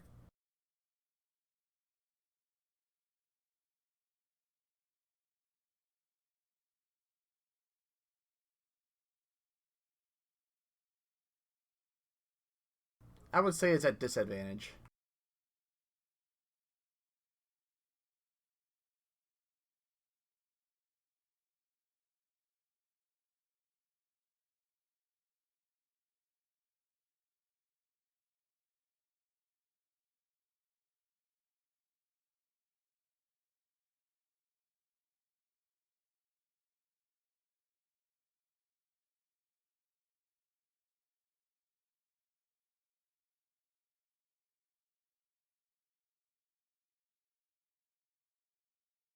Yeah, that's going to. So it'll do the. And this is. Uh, what type of lightning damage? Okay. So you blast it into this dragon, and you can see like the metal and the combination of that and like the charlatan kind of crackles along its entire body, as it does full damage because it rolled really pitiful with its disadvantage.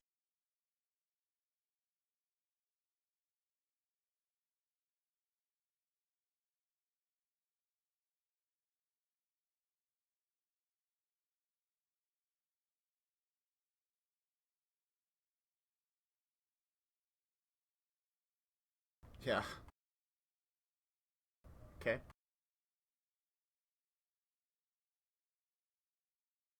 Yeah, he's within 5 feet of Spit right now. Okay, Gebetto has landed on Spit.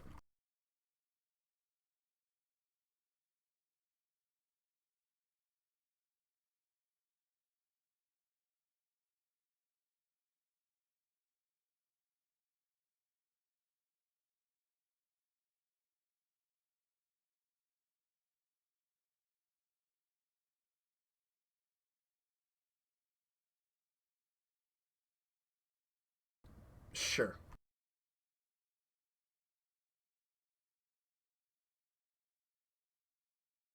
And what are we trying to discern? Or what are we trying to do?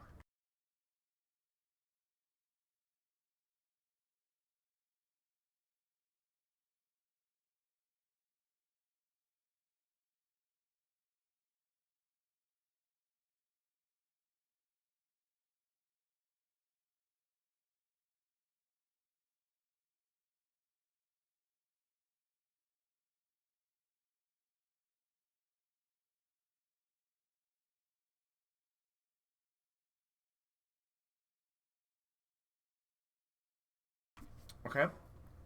As you're both holding on and like you move over slightly to find like uh both for gripping onto this dragon as well as trying to reach inside. You reach your hand kind of inwards and behind, and in some aspects you expect to find some form of like maybe wiring or like something very similar, but you don't feel anything wiring related. But you see that you can feel that there is a lot of moving cogs and pieces uh, inside of here, and you'd be able to try and uh, grab one of those and maybe like either stop it from doing what it's doing or damage it. I would say that's going to require a sleight of hand check if you try that. As you're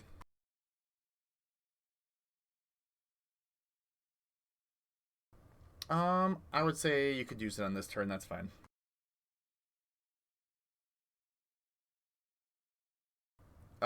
It depends on if you want to use your advantage from silvery barbs and or your bardic inspiration because you have both.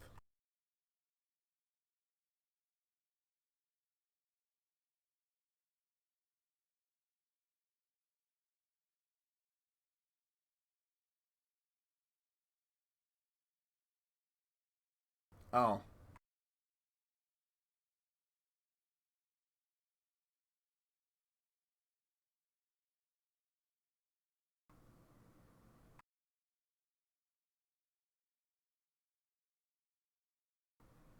yeah, I'd say go for it. Correct.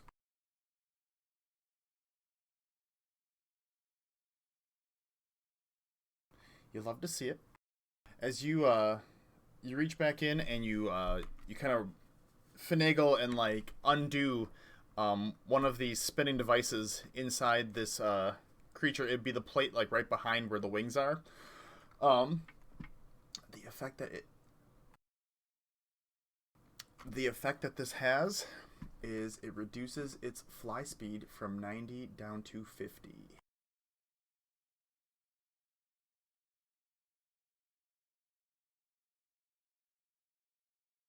As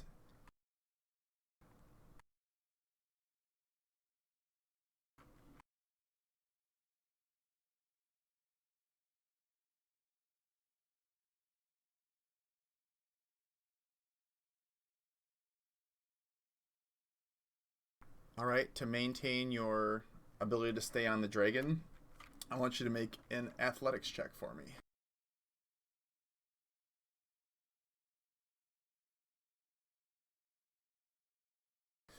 As as you're trying to hold on, you end up as it's getting ready to like take off. You see that it begins digging its arms like down into the building itself to try and grab something, and you fall off the dragon. You are currently on a rooftop.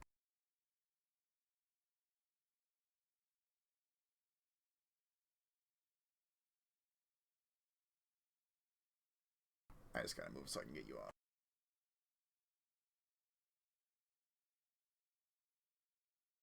Fine. You know what? No, I'm not gonna. We'll just say for the purpose of that, I don't have to move you along with me because you're stuck on the building. um, but let me just. I gotta check something quick.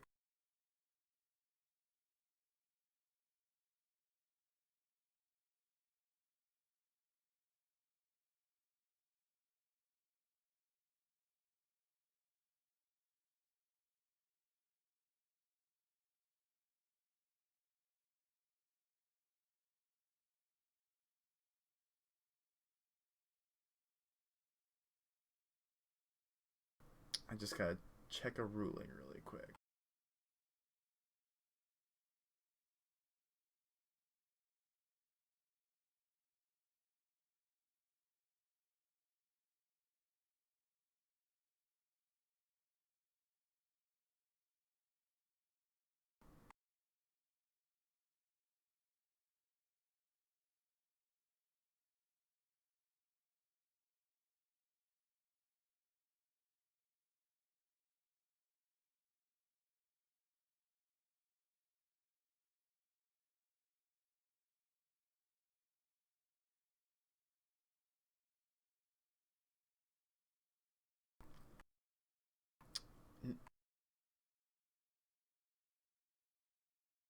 Number you needed to roll was a 14. So that 2 would not have helped you in this instance.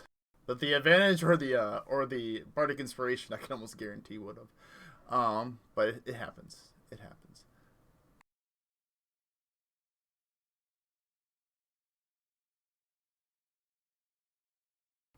Okay. I'm just looking to see. So you're occupying the same spot. You're not attached to them anymore. Can they actually attack you right now?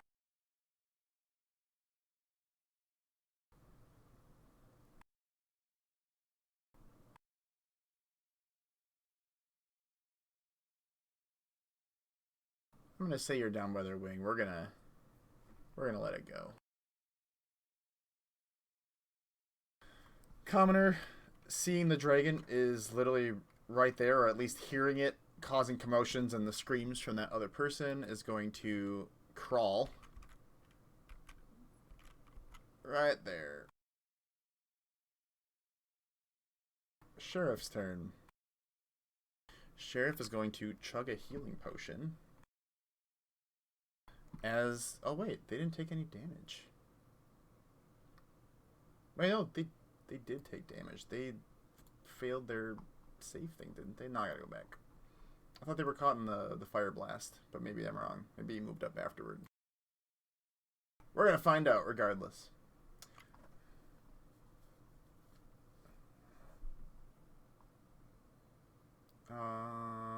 He was not caught in the blast, so he moved up afterward.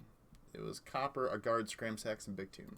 So never mind. He's going to just reload his crossbow, and he's going to ready in action to attack when it appears.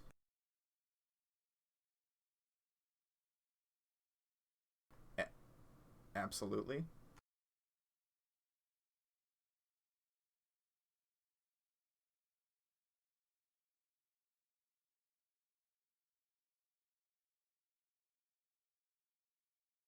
Okay. I just dropped the effect on him so that way I can actually edit his temp HP. Because I forgot the effect itself doesn't work the way I want it to, but it works in a way. So it's fine. He has 11 temp HP now. Alright. Commoner. Yeah, he's hanging out. He's chilling. Copper's dead. Guard's dead. Other guard.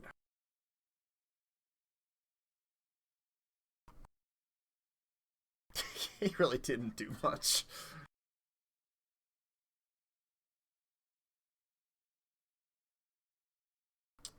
Guard's gonna go pick up his spear, and that's gonna be his turn.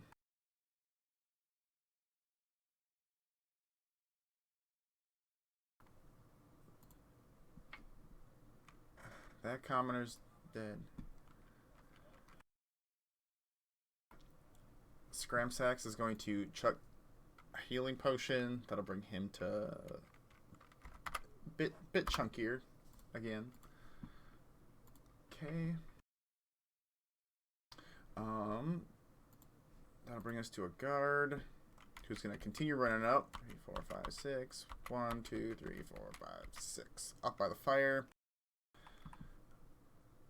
That'll bring us to Commoner is going to keep hanging out. Commoner is going to keep hanging out. Commoner is going to take cover and go prone.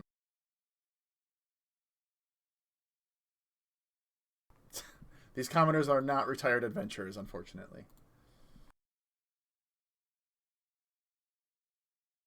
I mean, you might be surprised. You never know. Alright. Arini's going to force the dragon to make a con save for that extra damage.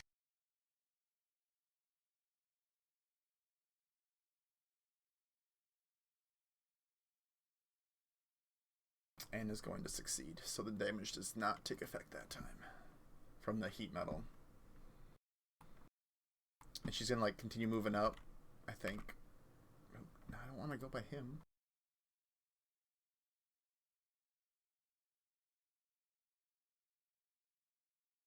She's gonna move up and be like, "Hey guys, where'd it go?"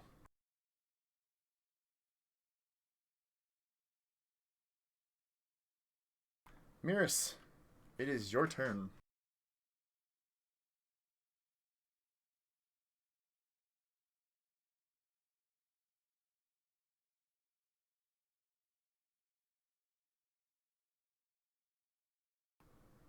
Okay. Do we have an arrow of mechanical dragon slaying?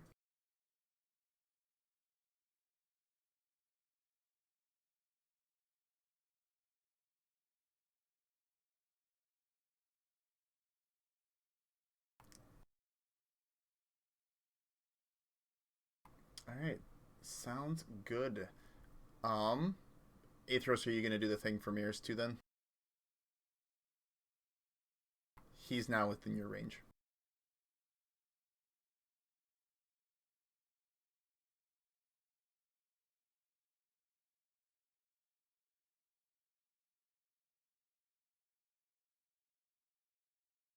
Alright.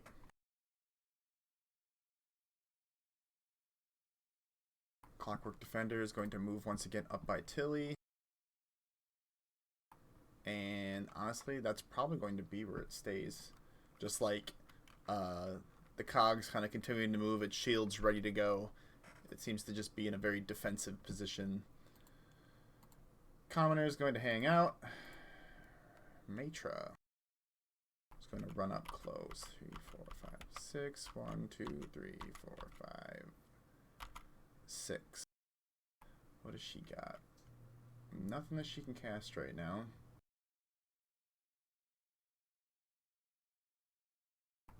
Commoner is going to hang out. Since there's another commoner within 10 feet, he'd be like, "Where do you think you're going? This is literally a dragon attacking." And then have a small conversation with the next guy who's going to go up next to the building and follow suit and make himself small.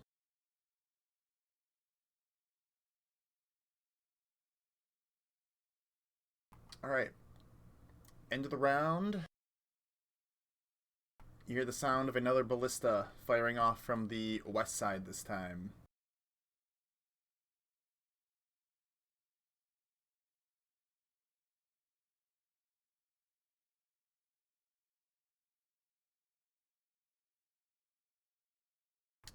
This ballista flies way overhead. You can hear it whistling through the air. Any of you in the town square and Ono, as it flies over the top of the dragon, disappearing into the town. You hear a crash as it hits somewhere, a building, out of sight, but it misses the dragon, unfortunately.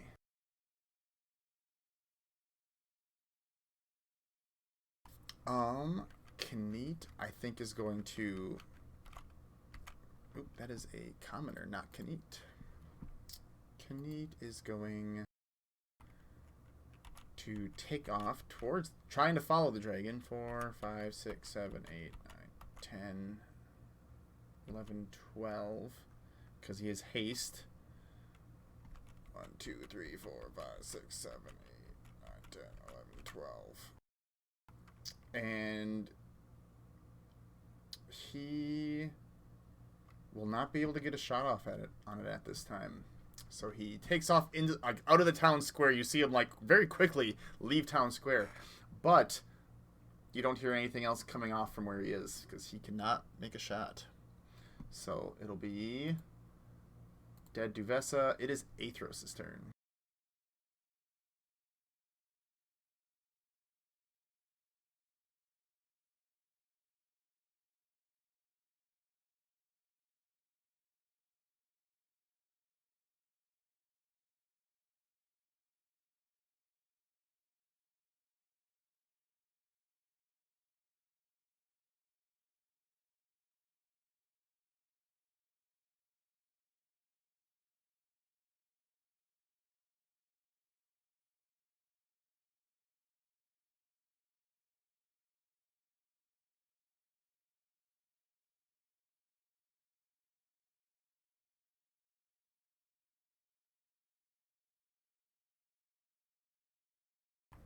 Okay.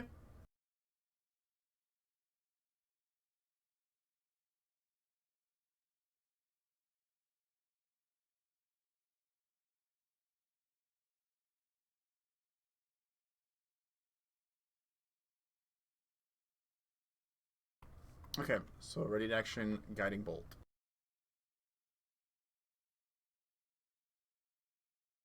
Okay. That's better.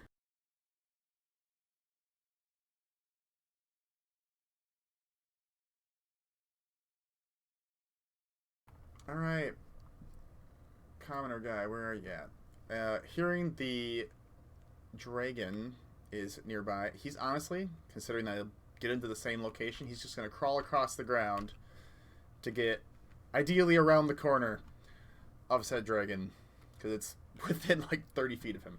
So he's going to crawl and move around the corner trying to stay out of sight. All right. Dragon's turn.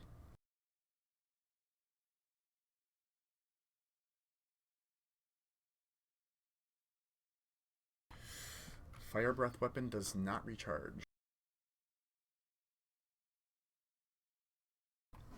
Okay. So, oh no, I want you to make a perception check since you're right there.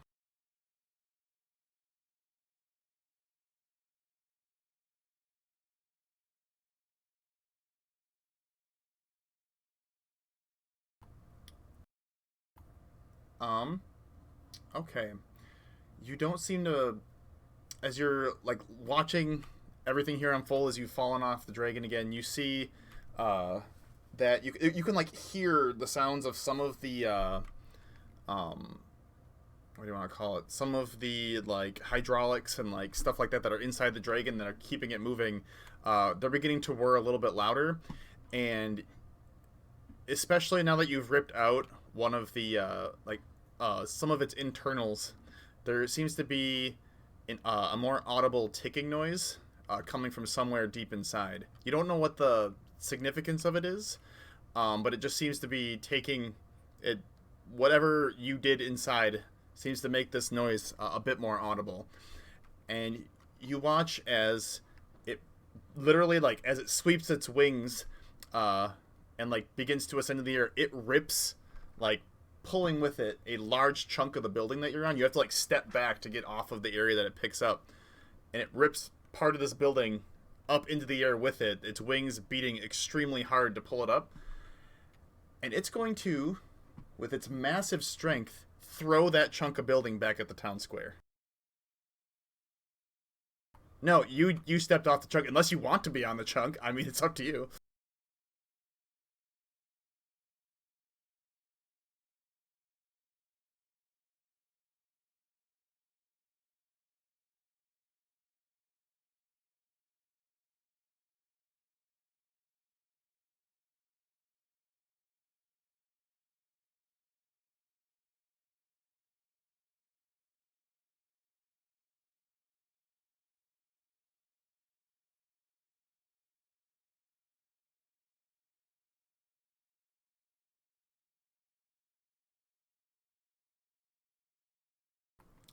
So you dive onto this chunk, uh, like being as close to the middle as you can as it rises up. It'll be from its 15. It's going to rise up an additional 20 feet.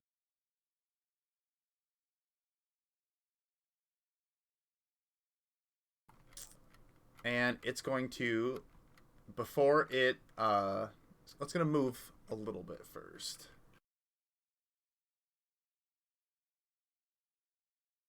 Up to here in the air. And it's going to, Bigtune, you would see this dragon carrying a chunk of building begin flying over the town hall, and it's going to throw that chunk of building at the center of town square.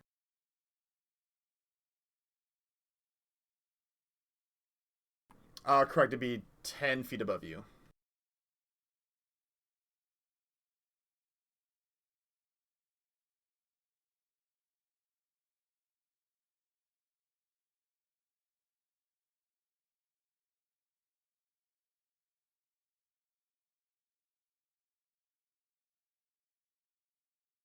Yeah, that'll do.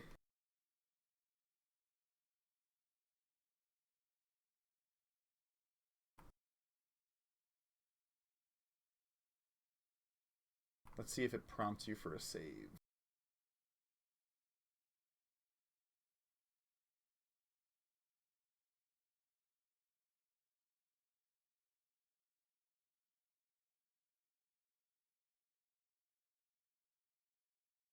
Oh, man. Okay.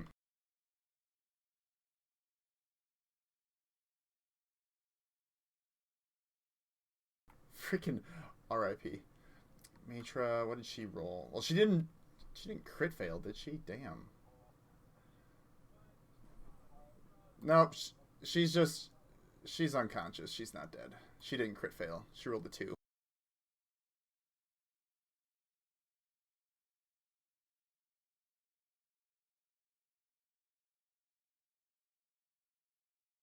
All right. So all of you, Ono would end up, yeah, Ono is going to be also having to roll here because you are, one, you're falling through the air, and two, you're going to be landing inside this chunk here.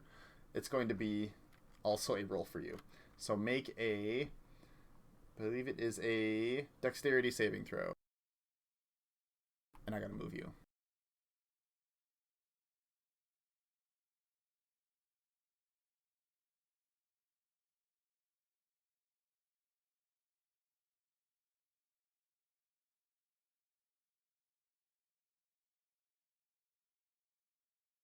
All right, 20. You take half damage, which is 16 bludgeoning damage.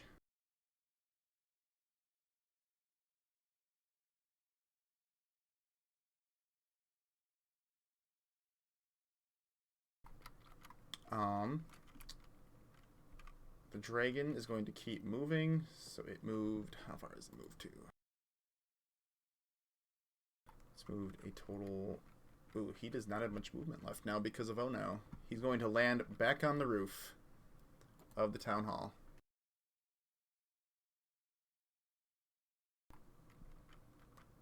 Good to know.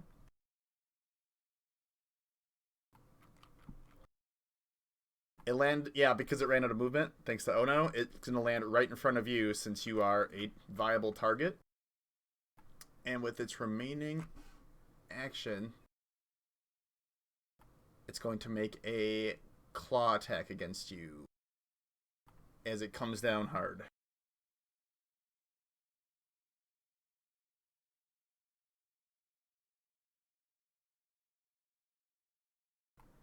$19. What's your AC? Alright, meat does beat. You take 14 damage.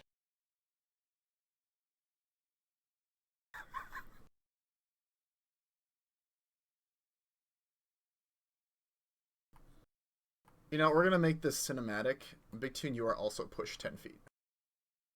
As your body just like rolls, your body just like rolls to the edge of the building. I would say Athros, you can see like Big Tune's arm like hanging off the edge.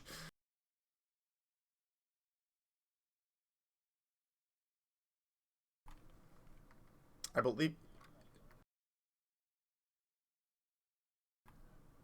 Yeah, because at the end of the turn, he used his shield.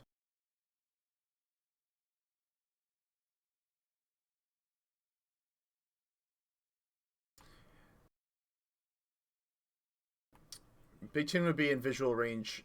I mean, technically now, yeah, he would be.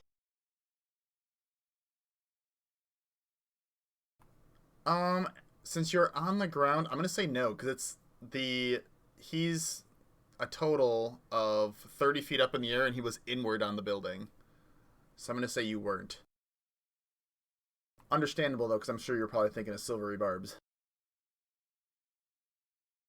No, that's a good question. It's a good question. I'm gonna say you weren't, but you can see Big Toon's arm hanging off and like bits of it. Like you can see like his torso laying on the top of the roof at this point because he's right on the edge. And it has no movement left, so that's going to be its turn.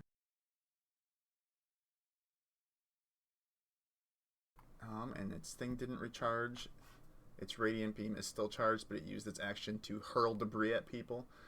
That'll bring us to a dead guard, and Big Two make a death save.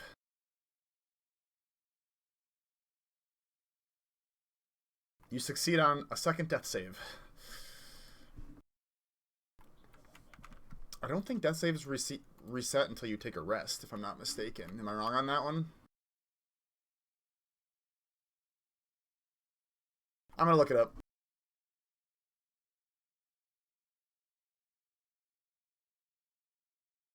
I'm gonna look it up quick because I honestly don't remember that. I could have sworn maybe I'm thinking of fourth edition, which is weird because normally I don't have to worry about death saves anyway.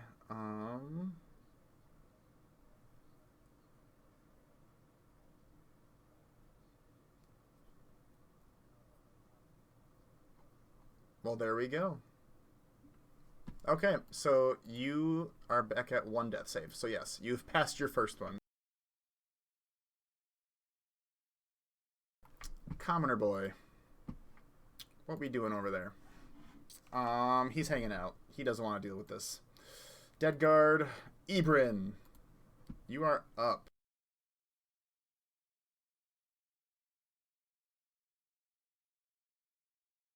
You are still considered hidden. Oh, word.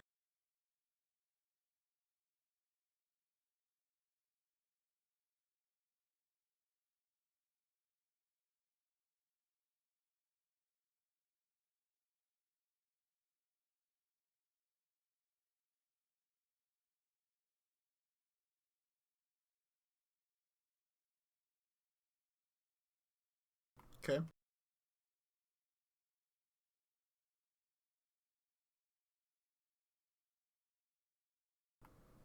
Okay. Go ahead. Your attack will be made with advantage.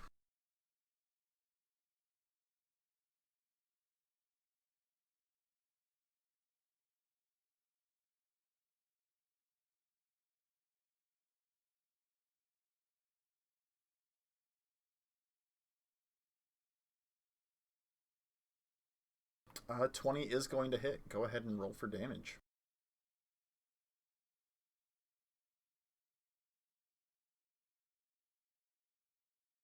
You had advantage on your attack roll. I would say that that does qualify for sneak attack.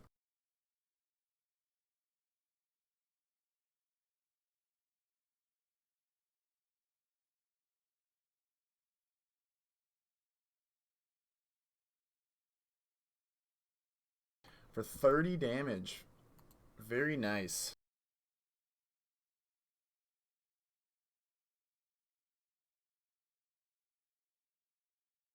Okay. You will lose hidden this time. I was going to say, you do lose your hidden now since you've made your attack.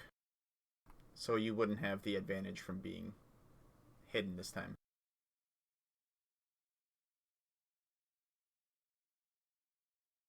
Yeah, it's a lot like being invisible.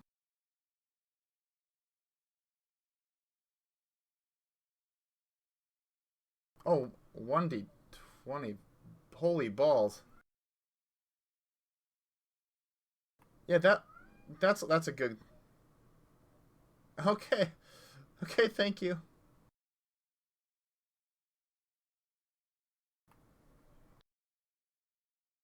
Oh, okay, that's only 2 less.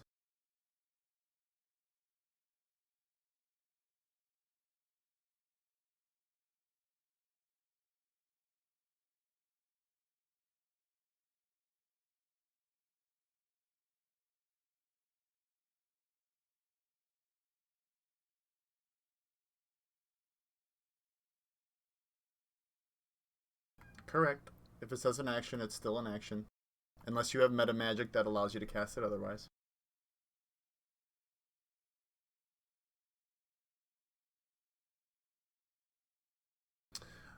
A 14 is not going to hit this time. As you let off this massive attack against the creature, um, you see that like it impacts hard enough that the dragon itself does like its neck like recoils in the pain, and as you fire off your second one, it seems to lock eyes with you and is able to dodge out of the way of your second attack.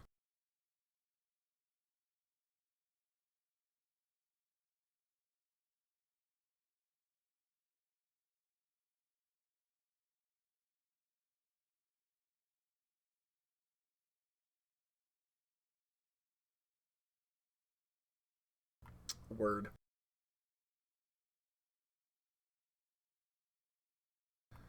This guard.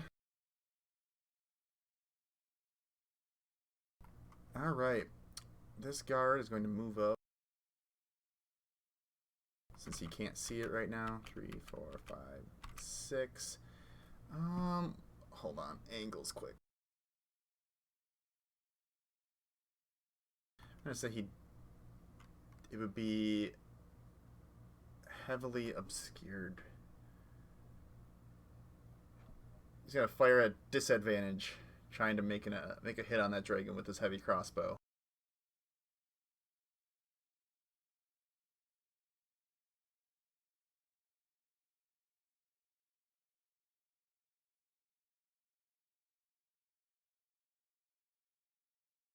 Um, it'd be size wise, it'd probably be like 12, 10 to 12 feet, maybe total. From like if its head is up in the air, if its head's down, like it's trying to be streamlined, you'd probably be looking at between 7 and 10. That is, oh yeah, it's disadvantage. I gotta attack again. No, that is not going to hit. As he fires off a bolt from the crossbow, it whizzes off into the snow, landing somewhere, but not as nice. Spit. Spit is going, because Spit does have line of sight, he's going to make an attack against the creature with his short bow.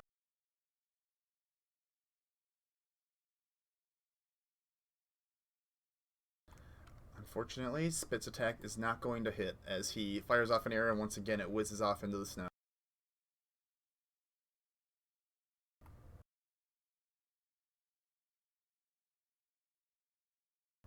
With It's within 5 feet for Spit specifically, so within 5 feet would if he was if Big Toon was up and conscious and within 5 feet he would have the pack tactics advantage.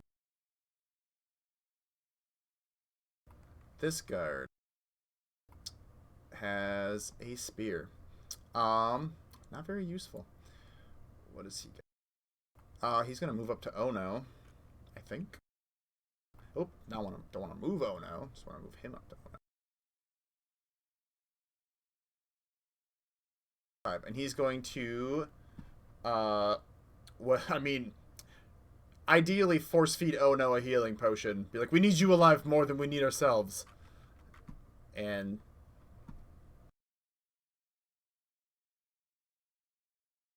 17.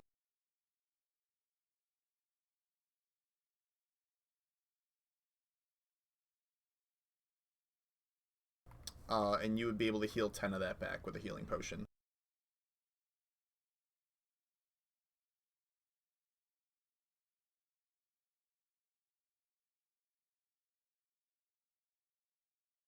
That'll bring us to Tilly. Okay, go for it.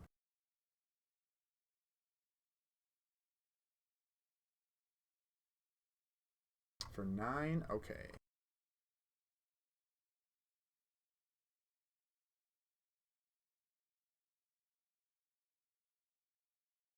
Okay. I'll bring us to Tilly officially, who's going to step inside the sphere. And... oh, shoot, she has to make a con save because she took damage.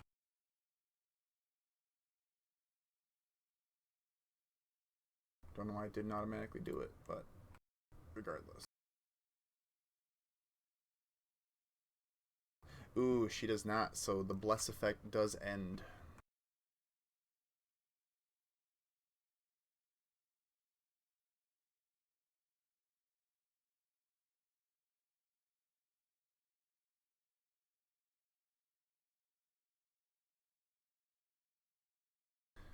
Alright. I think she...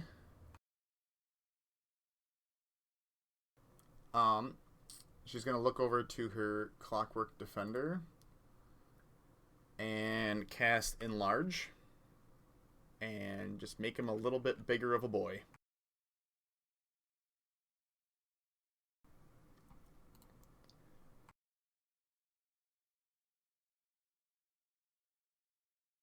And so they say the Clockwork Defender grew 2 sizes that day. And then she's going to... I think she's going to call it good there. Are you going to give her temporary HP too?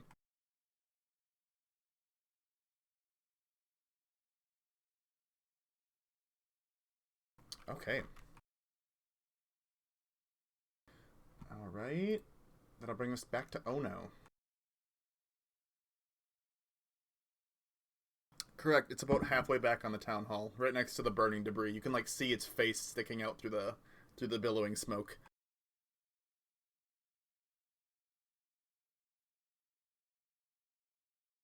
He is unconscious, like laying right next to the edge of the top of town hall.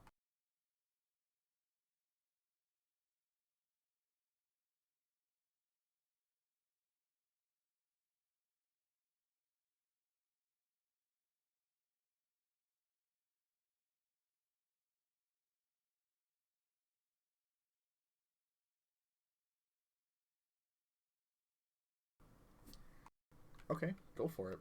At what level? Just roll the you should have either attack or damage that you can just roll next to that standard roll button. It should allow you to force it through. Okay.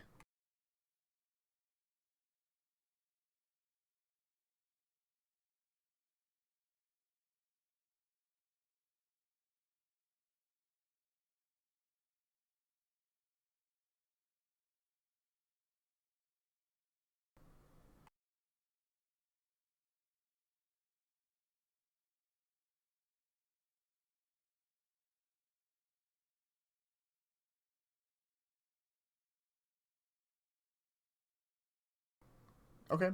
You're aiming for the wound. Okay. I'm gonna say I gotta make a saving throw. Okay. Let's see what he does. Okay. As you aim for the wound, you see him and you have a rough idea as to where that wound is, and you kind of have your missiles guide to that direction.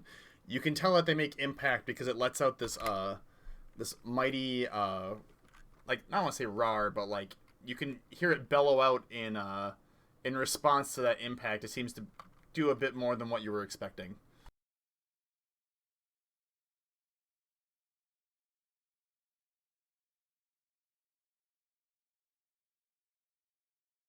You can tell that he's getting down there on health. He seems to be like there's a lot more things that seem to be beginning to fail on this creature.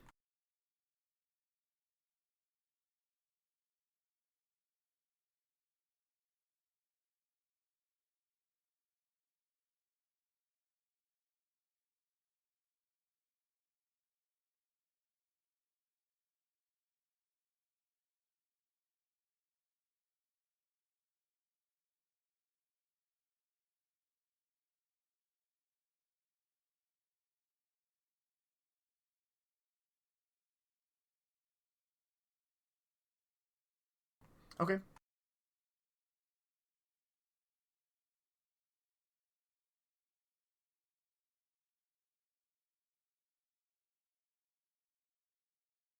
You could.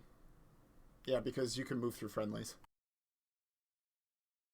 I mean, if he's friendly in this moment.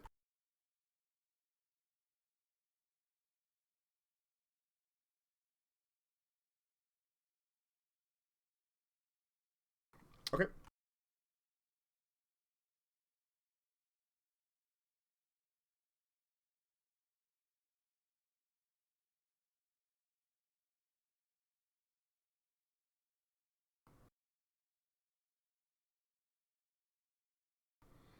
Okay.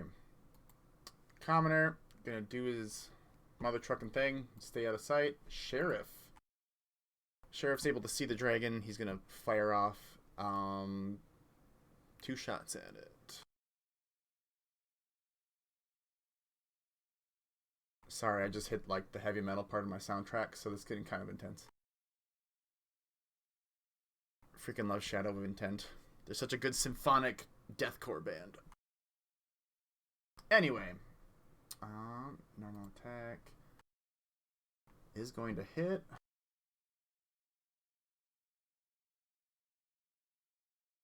Alright, does minimal damage, firing one more. That one's going to hit too. Good for him. For a little bit more damage.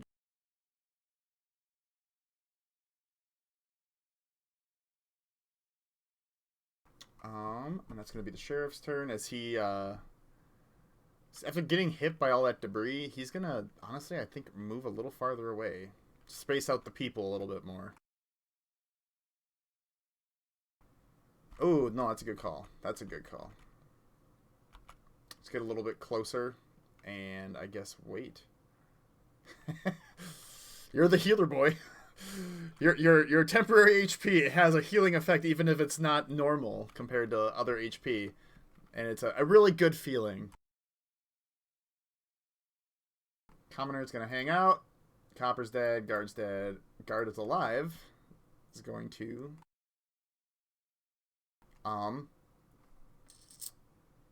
do nothing.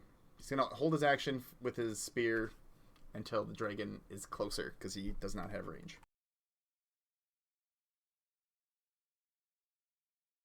We're going to see... Okay, Scramsack's turn. Scramsack is armed and ready. He's going to make 2 attacks.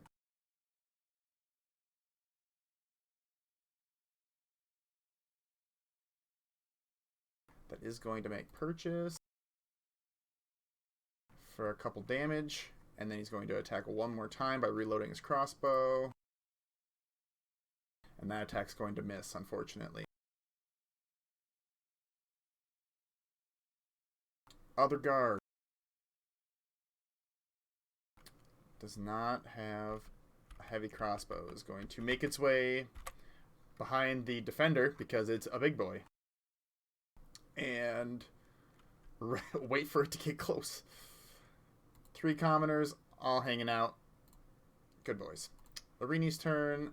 Bonus action is going to do that heat metal again because that's still going.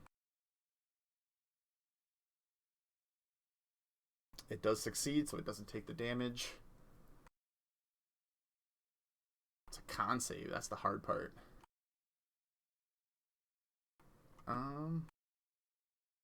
Who's she going to inspire?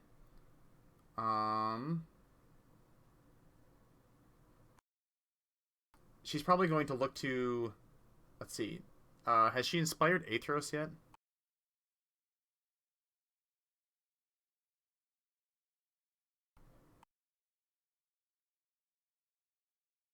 I mean, I'm not arguing this.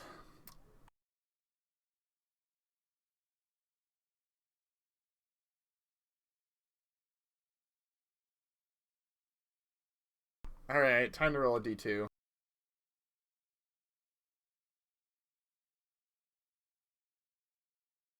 Regardless. Irini is going to look to Athros, someone who has healed people previously, and, you know, continue vigorously playing her lute. Or not lute, her lyre. and say, Aethros, Big 2 needs saving, and just inspire you by playing her magical tune.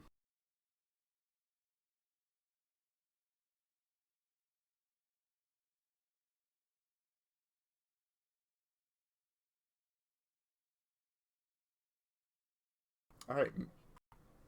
Quick answer, Nick.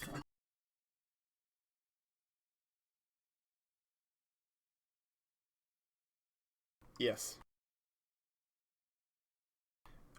It actually will be at the end. On initiative count 1 on this turn, it actually will be. Yes.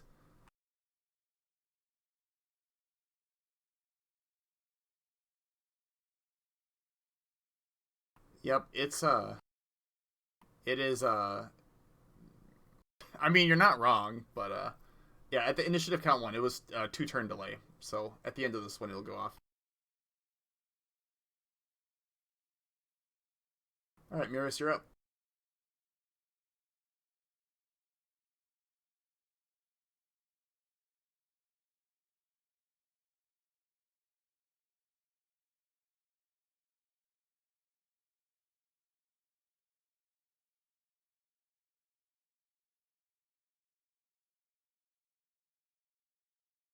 Sounds good. If it doesn't let you target the dragon for like for your regular attack, just hit attack on your like click on the attack the spell and then click attack and it should just force through a attack roll. Sometimes the barriers can be kind of annoying, but they're there for a reason, unfortunately. So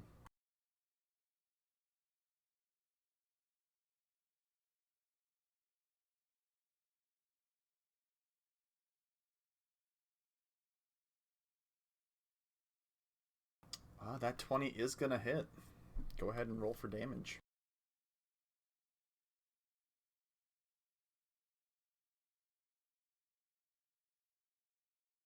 And then you have the d6 for Hex yet too. As that necrosis is taking full swing.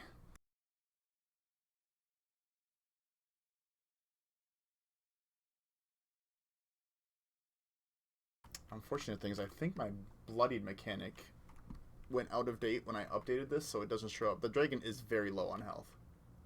Just so you're all aware.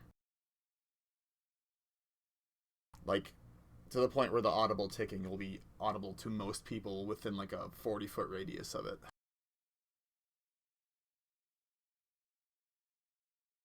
Anything else, Miris? Okay. That'll bring us to the Clockwork Defender, who they're going to take their action to ready a defensive stance. So their shields kind of get braced in front of themselves, and it would provide cover for Matra and the guard. But that's all he's going to probably move up, I think, 10 feet too. And that'll be its turn. Did not get to do a lot, but to be fair, there's a lot of buildings in the way here. Commoners hanging out. Commoners hanging out, having a combo, probably getting some coffee. All right. I mean, they could try and punch it, but they're on the ground and fragile. All right. The end of the round, another ballista fires off.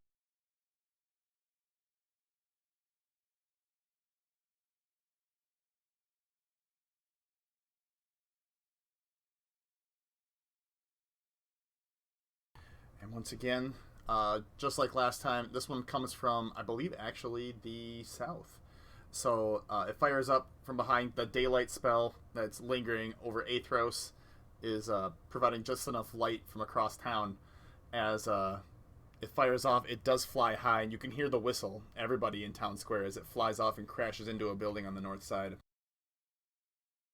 That brings us to Kneat, who is going to run back up into freaking town square again.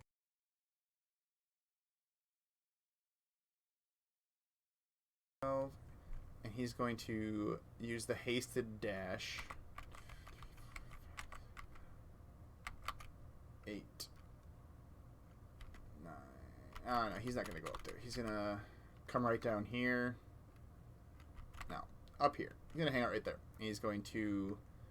He'll be firing a shot at half cover. Oh yeah, and the fire gets the spread too.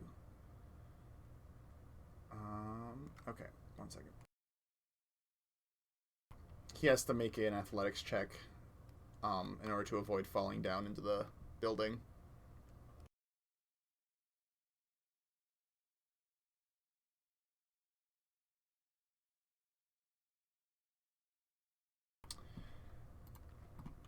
He will succeed on his athletics check, but I gotta make the thing bigger.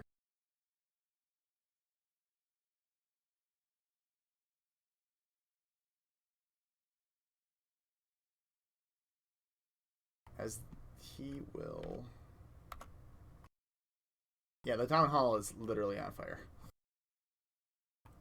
Alright, and then if you survive 2 more turns, it'll spread even more.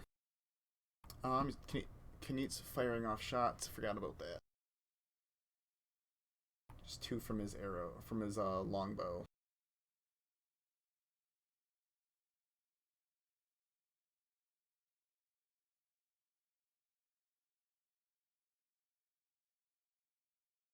First one will hit for a couple damage. And he fires 1 more.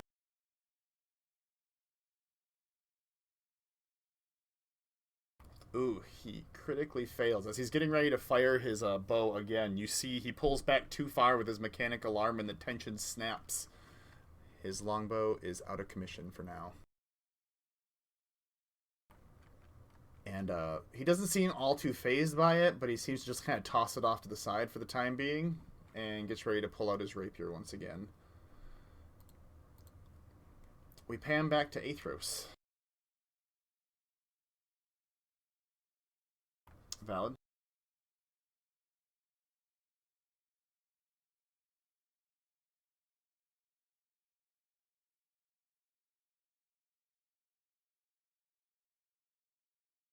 Okay.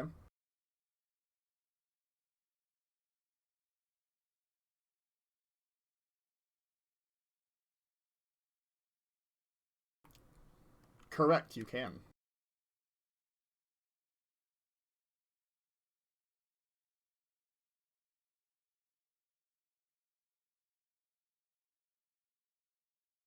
Alright, so you have this, you lock eyes with the dragon. What do you want to say to Big Tune to bring him back up again?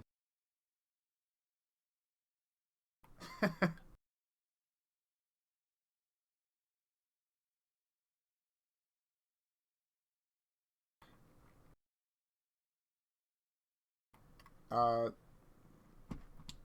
that's okay. Yeah.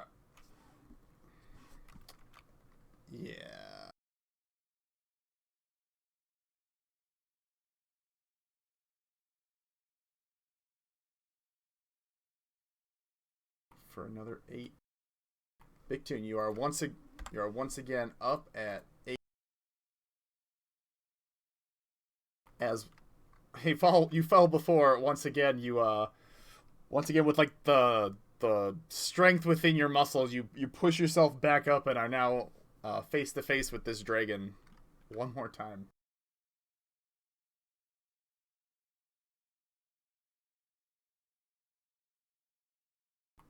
All right, commoner is gonna freaking dip because the dragon's right there. And it's the dragon's turn.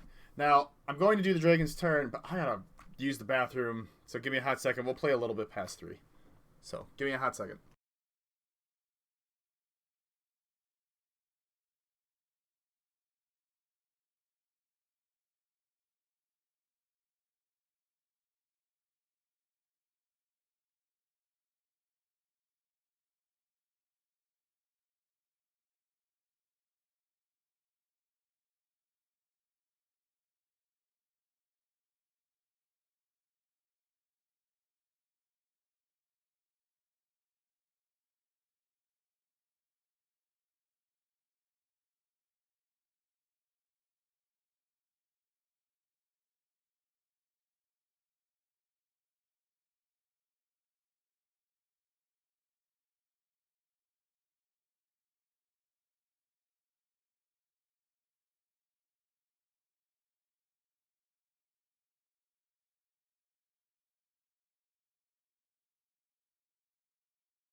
Okay, I'm back.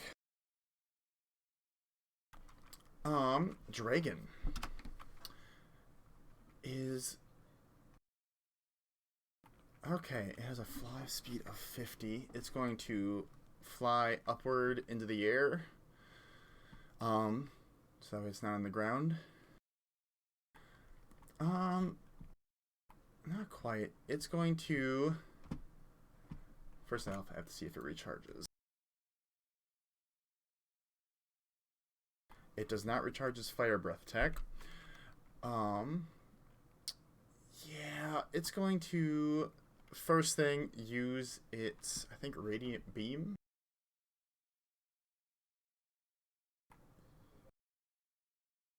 It is the thing that murdered Duvessa.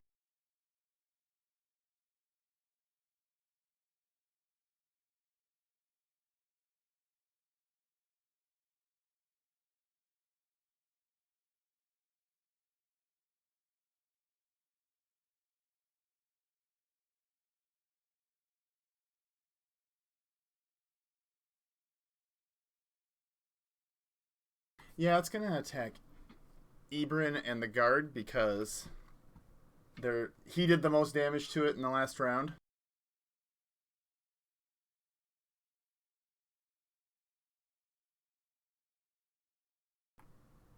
All right.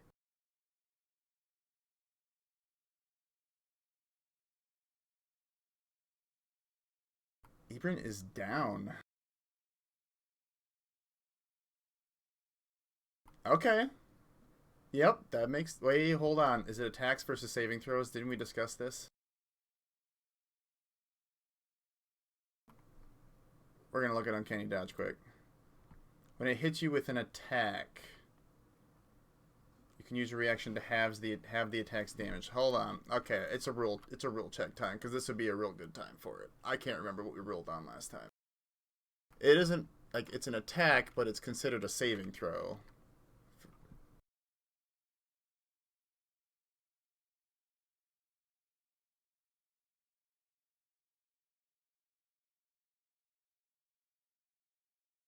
When you get hit with an attack that involves an attack roll, yeah. Evasion automatically halves dex saves, but Uncanny Dodge is when it's an attack roll, so this would not apply.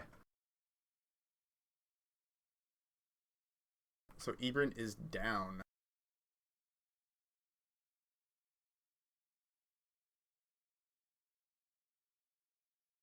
Oh wait, hold up. Uh, in what way? I do not believe so. You're considered a half elf with benefits of drow and high elf in some ways, but there's nothing elven that gives you advantage on dex saves.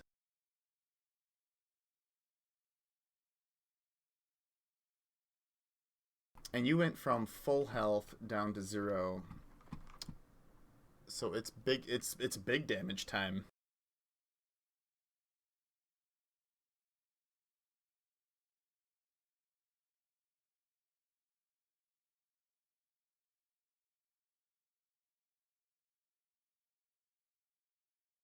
He had to roll a dex save.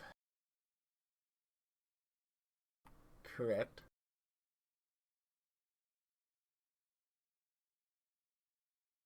You rolled a 14.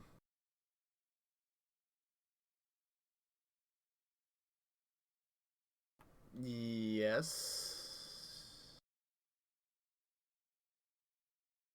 But you're silvery barbsing against the creature to give it disadvantage on an attack. And then to give somebody else advantage on their next ability check, saving throw, or attack. I don't think silvery barbs works that way.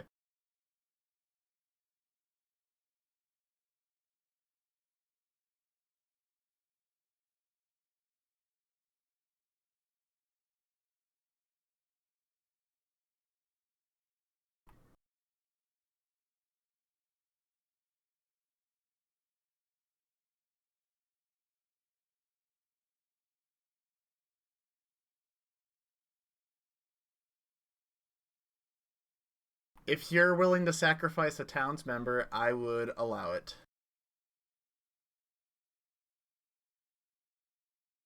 All right.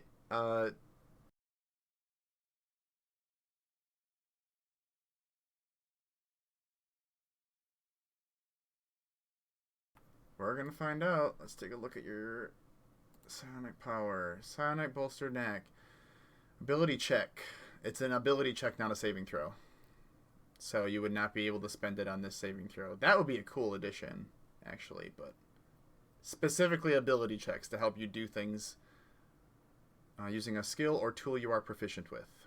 So it does not apply. However, you will get advantage on your deck save because of, oh no, sacrificing the town guard. Okay.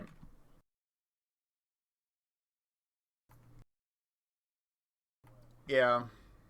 Either way, the first one was that 20. So, instead of taking 40 damage, you take 20 damage.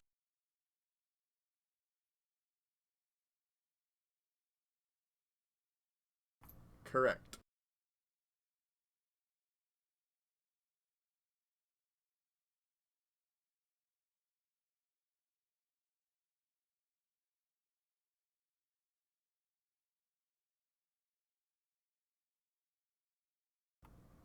Okay.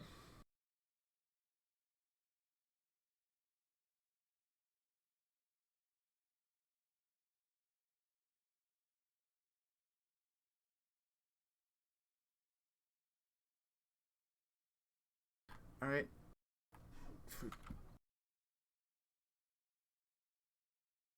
Well, he hopes it anyway.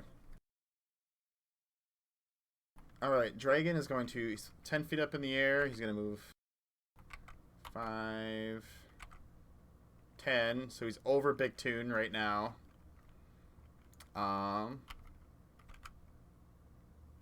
15... 20... 25. Yeah, he used 10. He's at 40, and then he's going to just drop to the ground. And he has one more attack he can make. You know what? I'll humor you.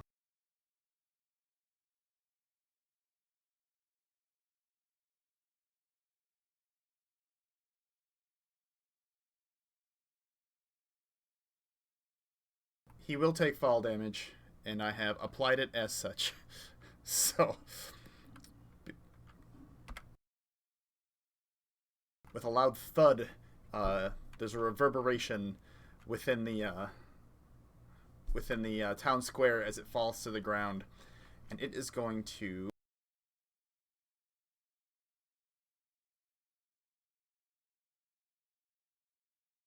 Um. Ooh, instead of making its attack, it is going.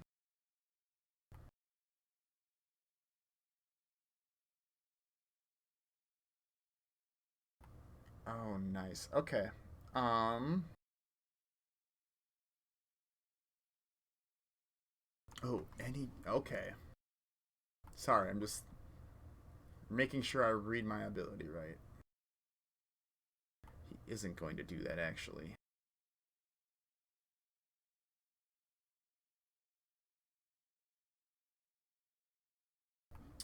It's going to make a claw attack against, I think, the sheriff. As it comes down onto the ground here.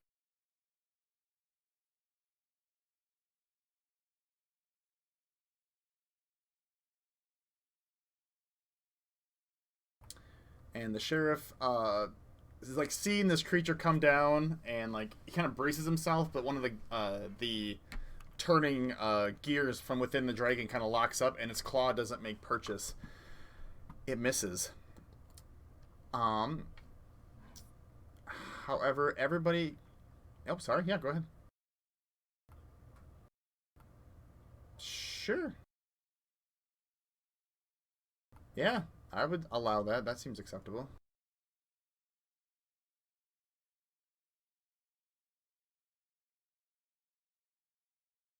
Okay.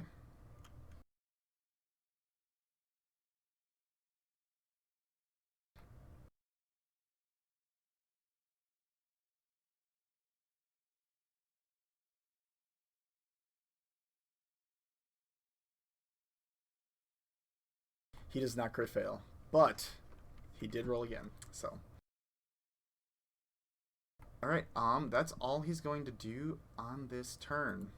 So guard is dead. Big Tune, you are up and you are conscious.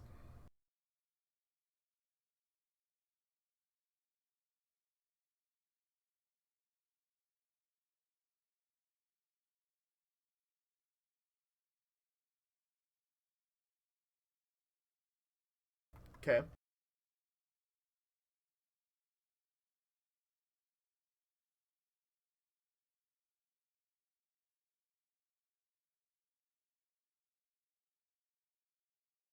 I would say it's relatively visible because that's the side that Ono was latched onto.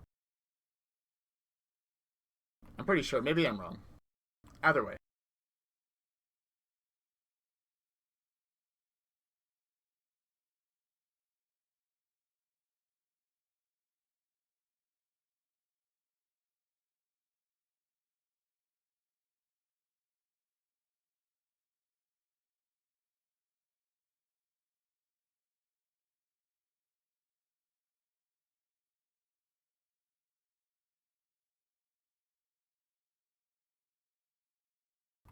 Okay. The DM approves this decision.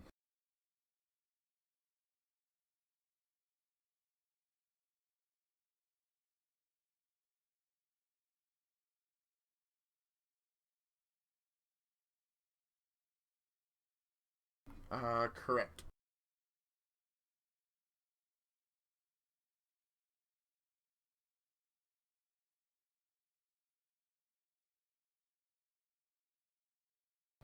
That's definitely gonna work. Go for it.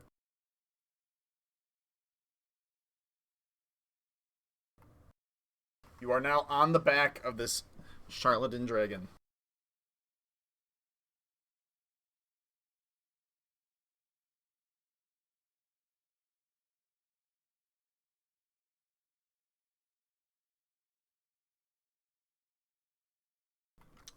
Interaction. You can switch one weapon out for an interaction.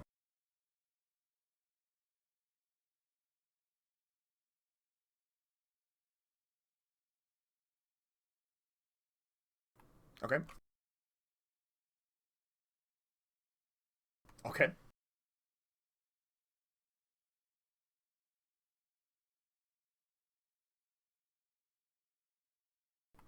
Okay. Make your attack with advantage.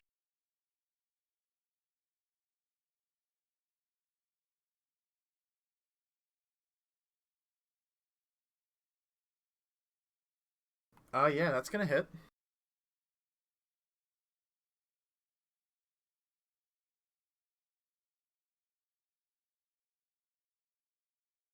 Ooh, okay. Alright. Not great. Give me 1 second. My wife just got home. I'm gonna go unlock the door. But he's still alive, but barely.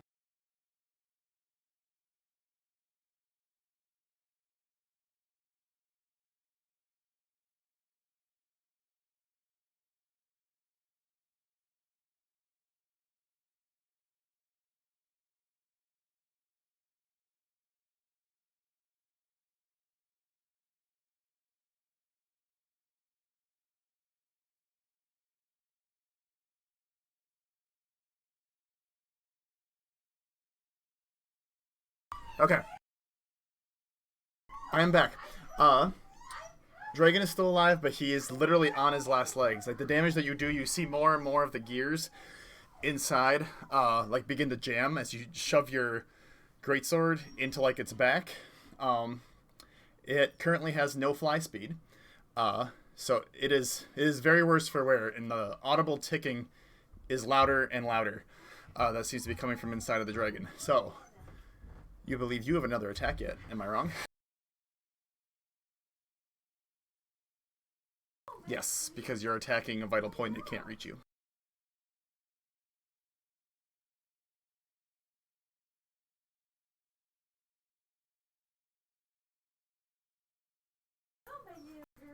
Yeah, just yeah, got a crit fish.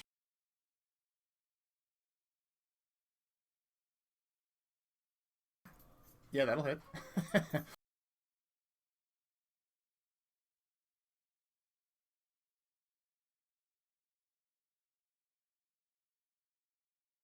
Oh, um, so you can tell like your attacks aren't doing full damage compared to like things that you fought in the past. It is on death's door. It is still standing, but you're doing hacking. Your stabs and stabs are like adding up.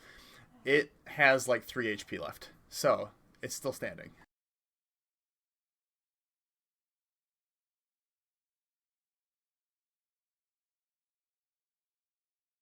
I figured that.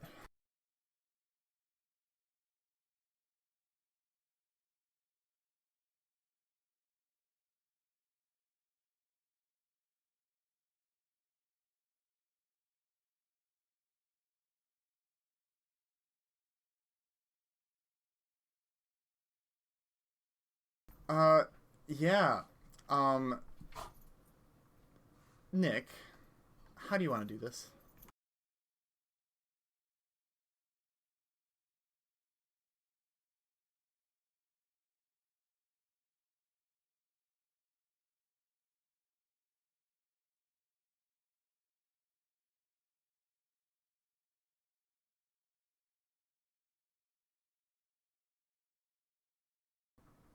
Okay.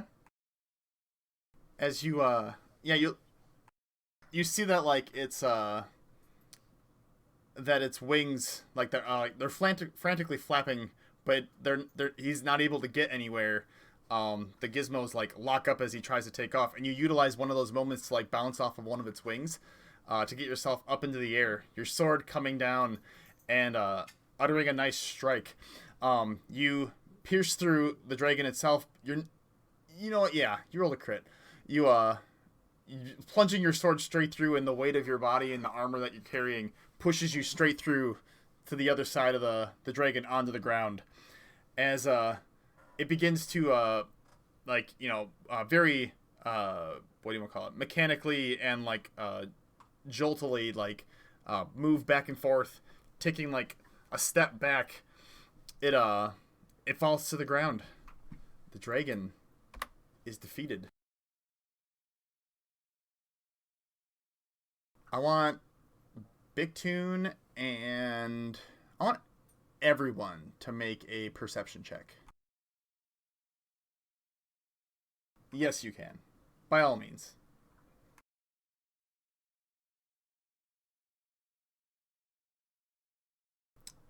I would say you could substitute it for a tinkering check.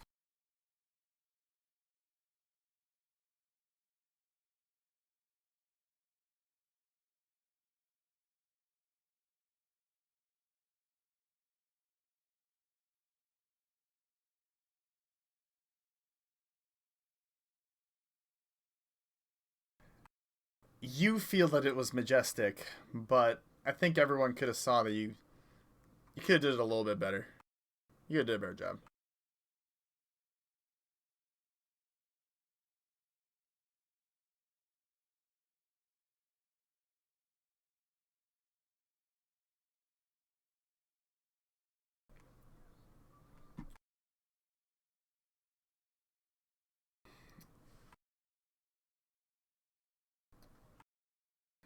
All right. As the dragon falls to the ground, Ibrin, Bictune, Miris, and Ono, you the ticking seems to it begins to slow, and you watch as it begins to slow, the parts of the dragon's body that are segmented begin to close together. The ticking gets while more space between each tick, it gets audibly louder, and you see that the inside of this dragon begins to glow a bright red hot. I want. That's what you think.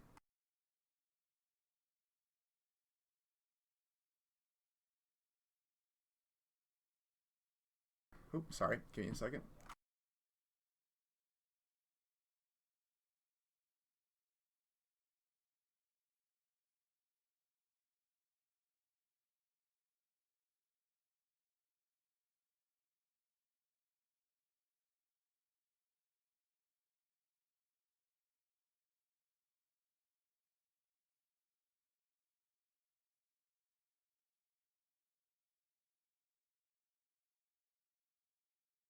And how would you know until that happens? Validate it for me.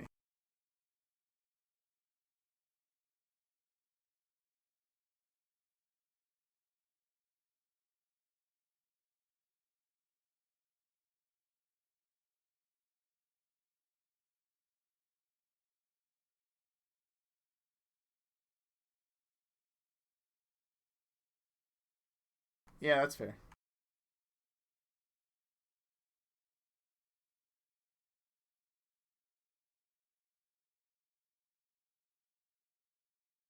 I mean, it's literally basically everyone. Gebetto does succeed though. He is he is one of them who succeed. Um.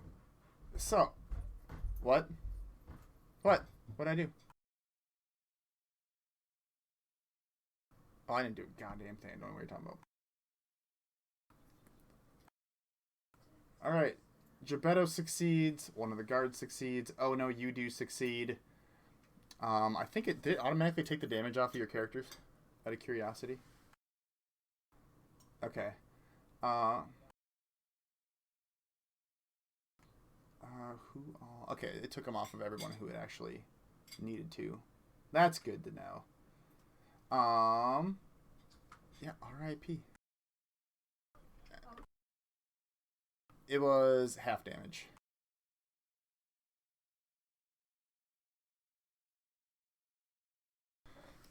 Oh, if you didn't take any, should be a total of 20 that you should take. So if Ono didn't take it,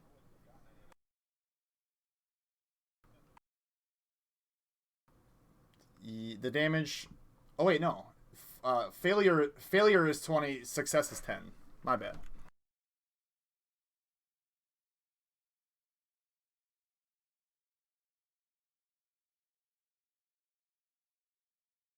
It is force damage. It's an explosion.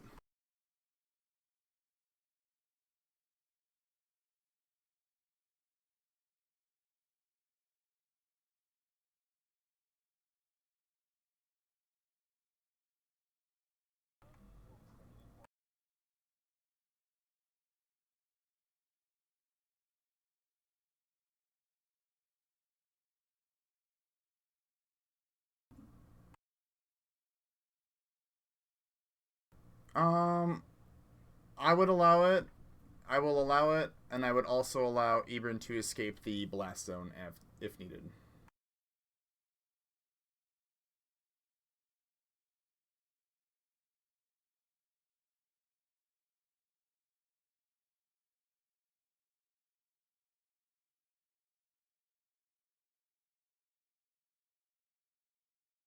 I'm looking. You did fail.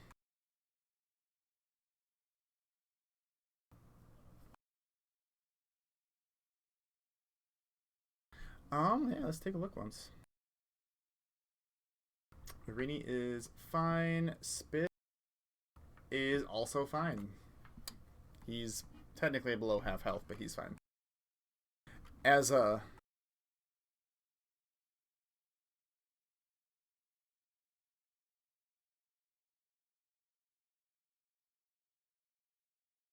ooh, okay. I guess as this is happening, what would happen is as like the dragon gets ready to detonate, um, Kanit would use his ethereal step to move in front of Matra to try and ideally negate the damage. You would see him with his shielding arm. It would kind of project itself outward to try and absorb the damage and also the damage behind the guard as well. And you would, as the damage is being negated, from the, I would say, I want Ono and Athros to make perception checks for me. Separate, yeah, this will be separate from what just happened.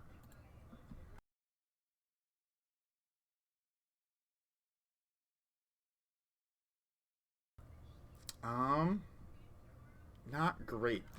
As Kenny's trying to negate this damage, you would see like the clock, like the the Clockwork Defender also has his shields down, trying to provide some form of cover.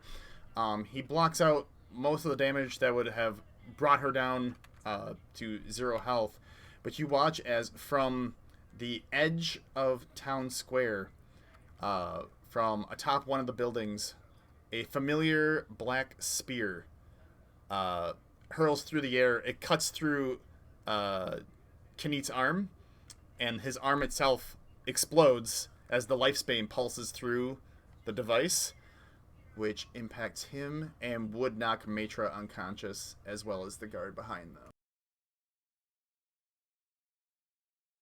And as you look over and you see a familiar silhouette, a black, shadowy presence of Derogneil, the individual you had fought underneath Bryn'Shander before, you would see him disappear into the shadows. Not speaking a word to people, just disappearing off the top of the roof, shadow stepping away from the location as the party deals with a detonated explosion from Town Hall.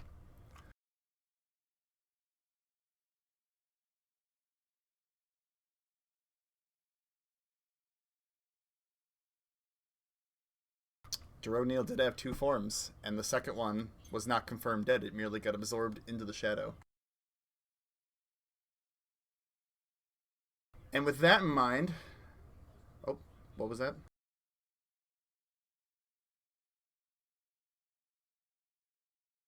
Oh, you'll find out next time on Adventures in Vas'Kai.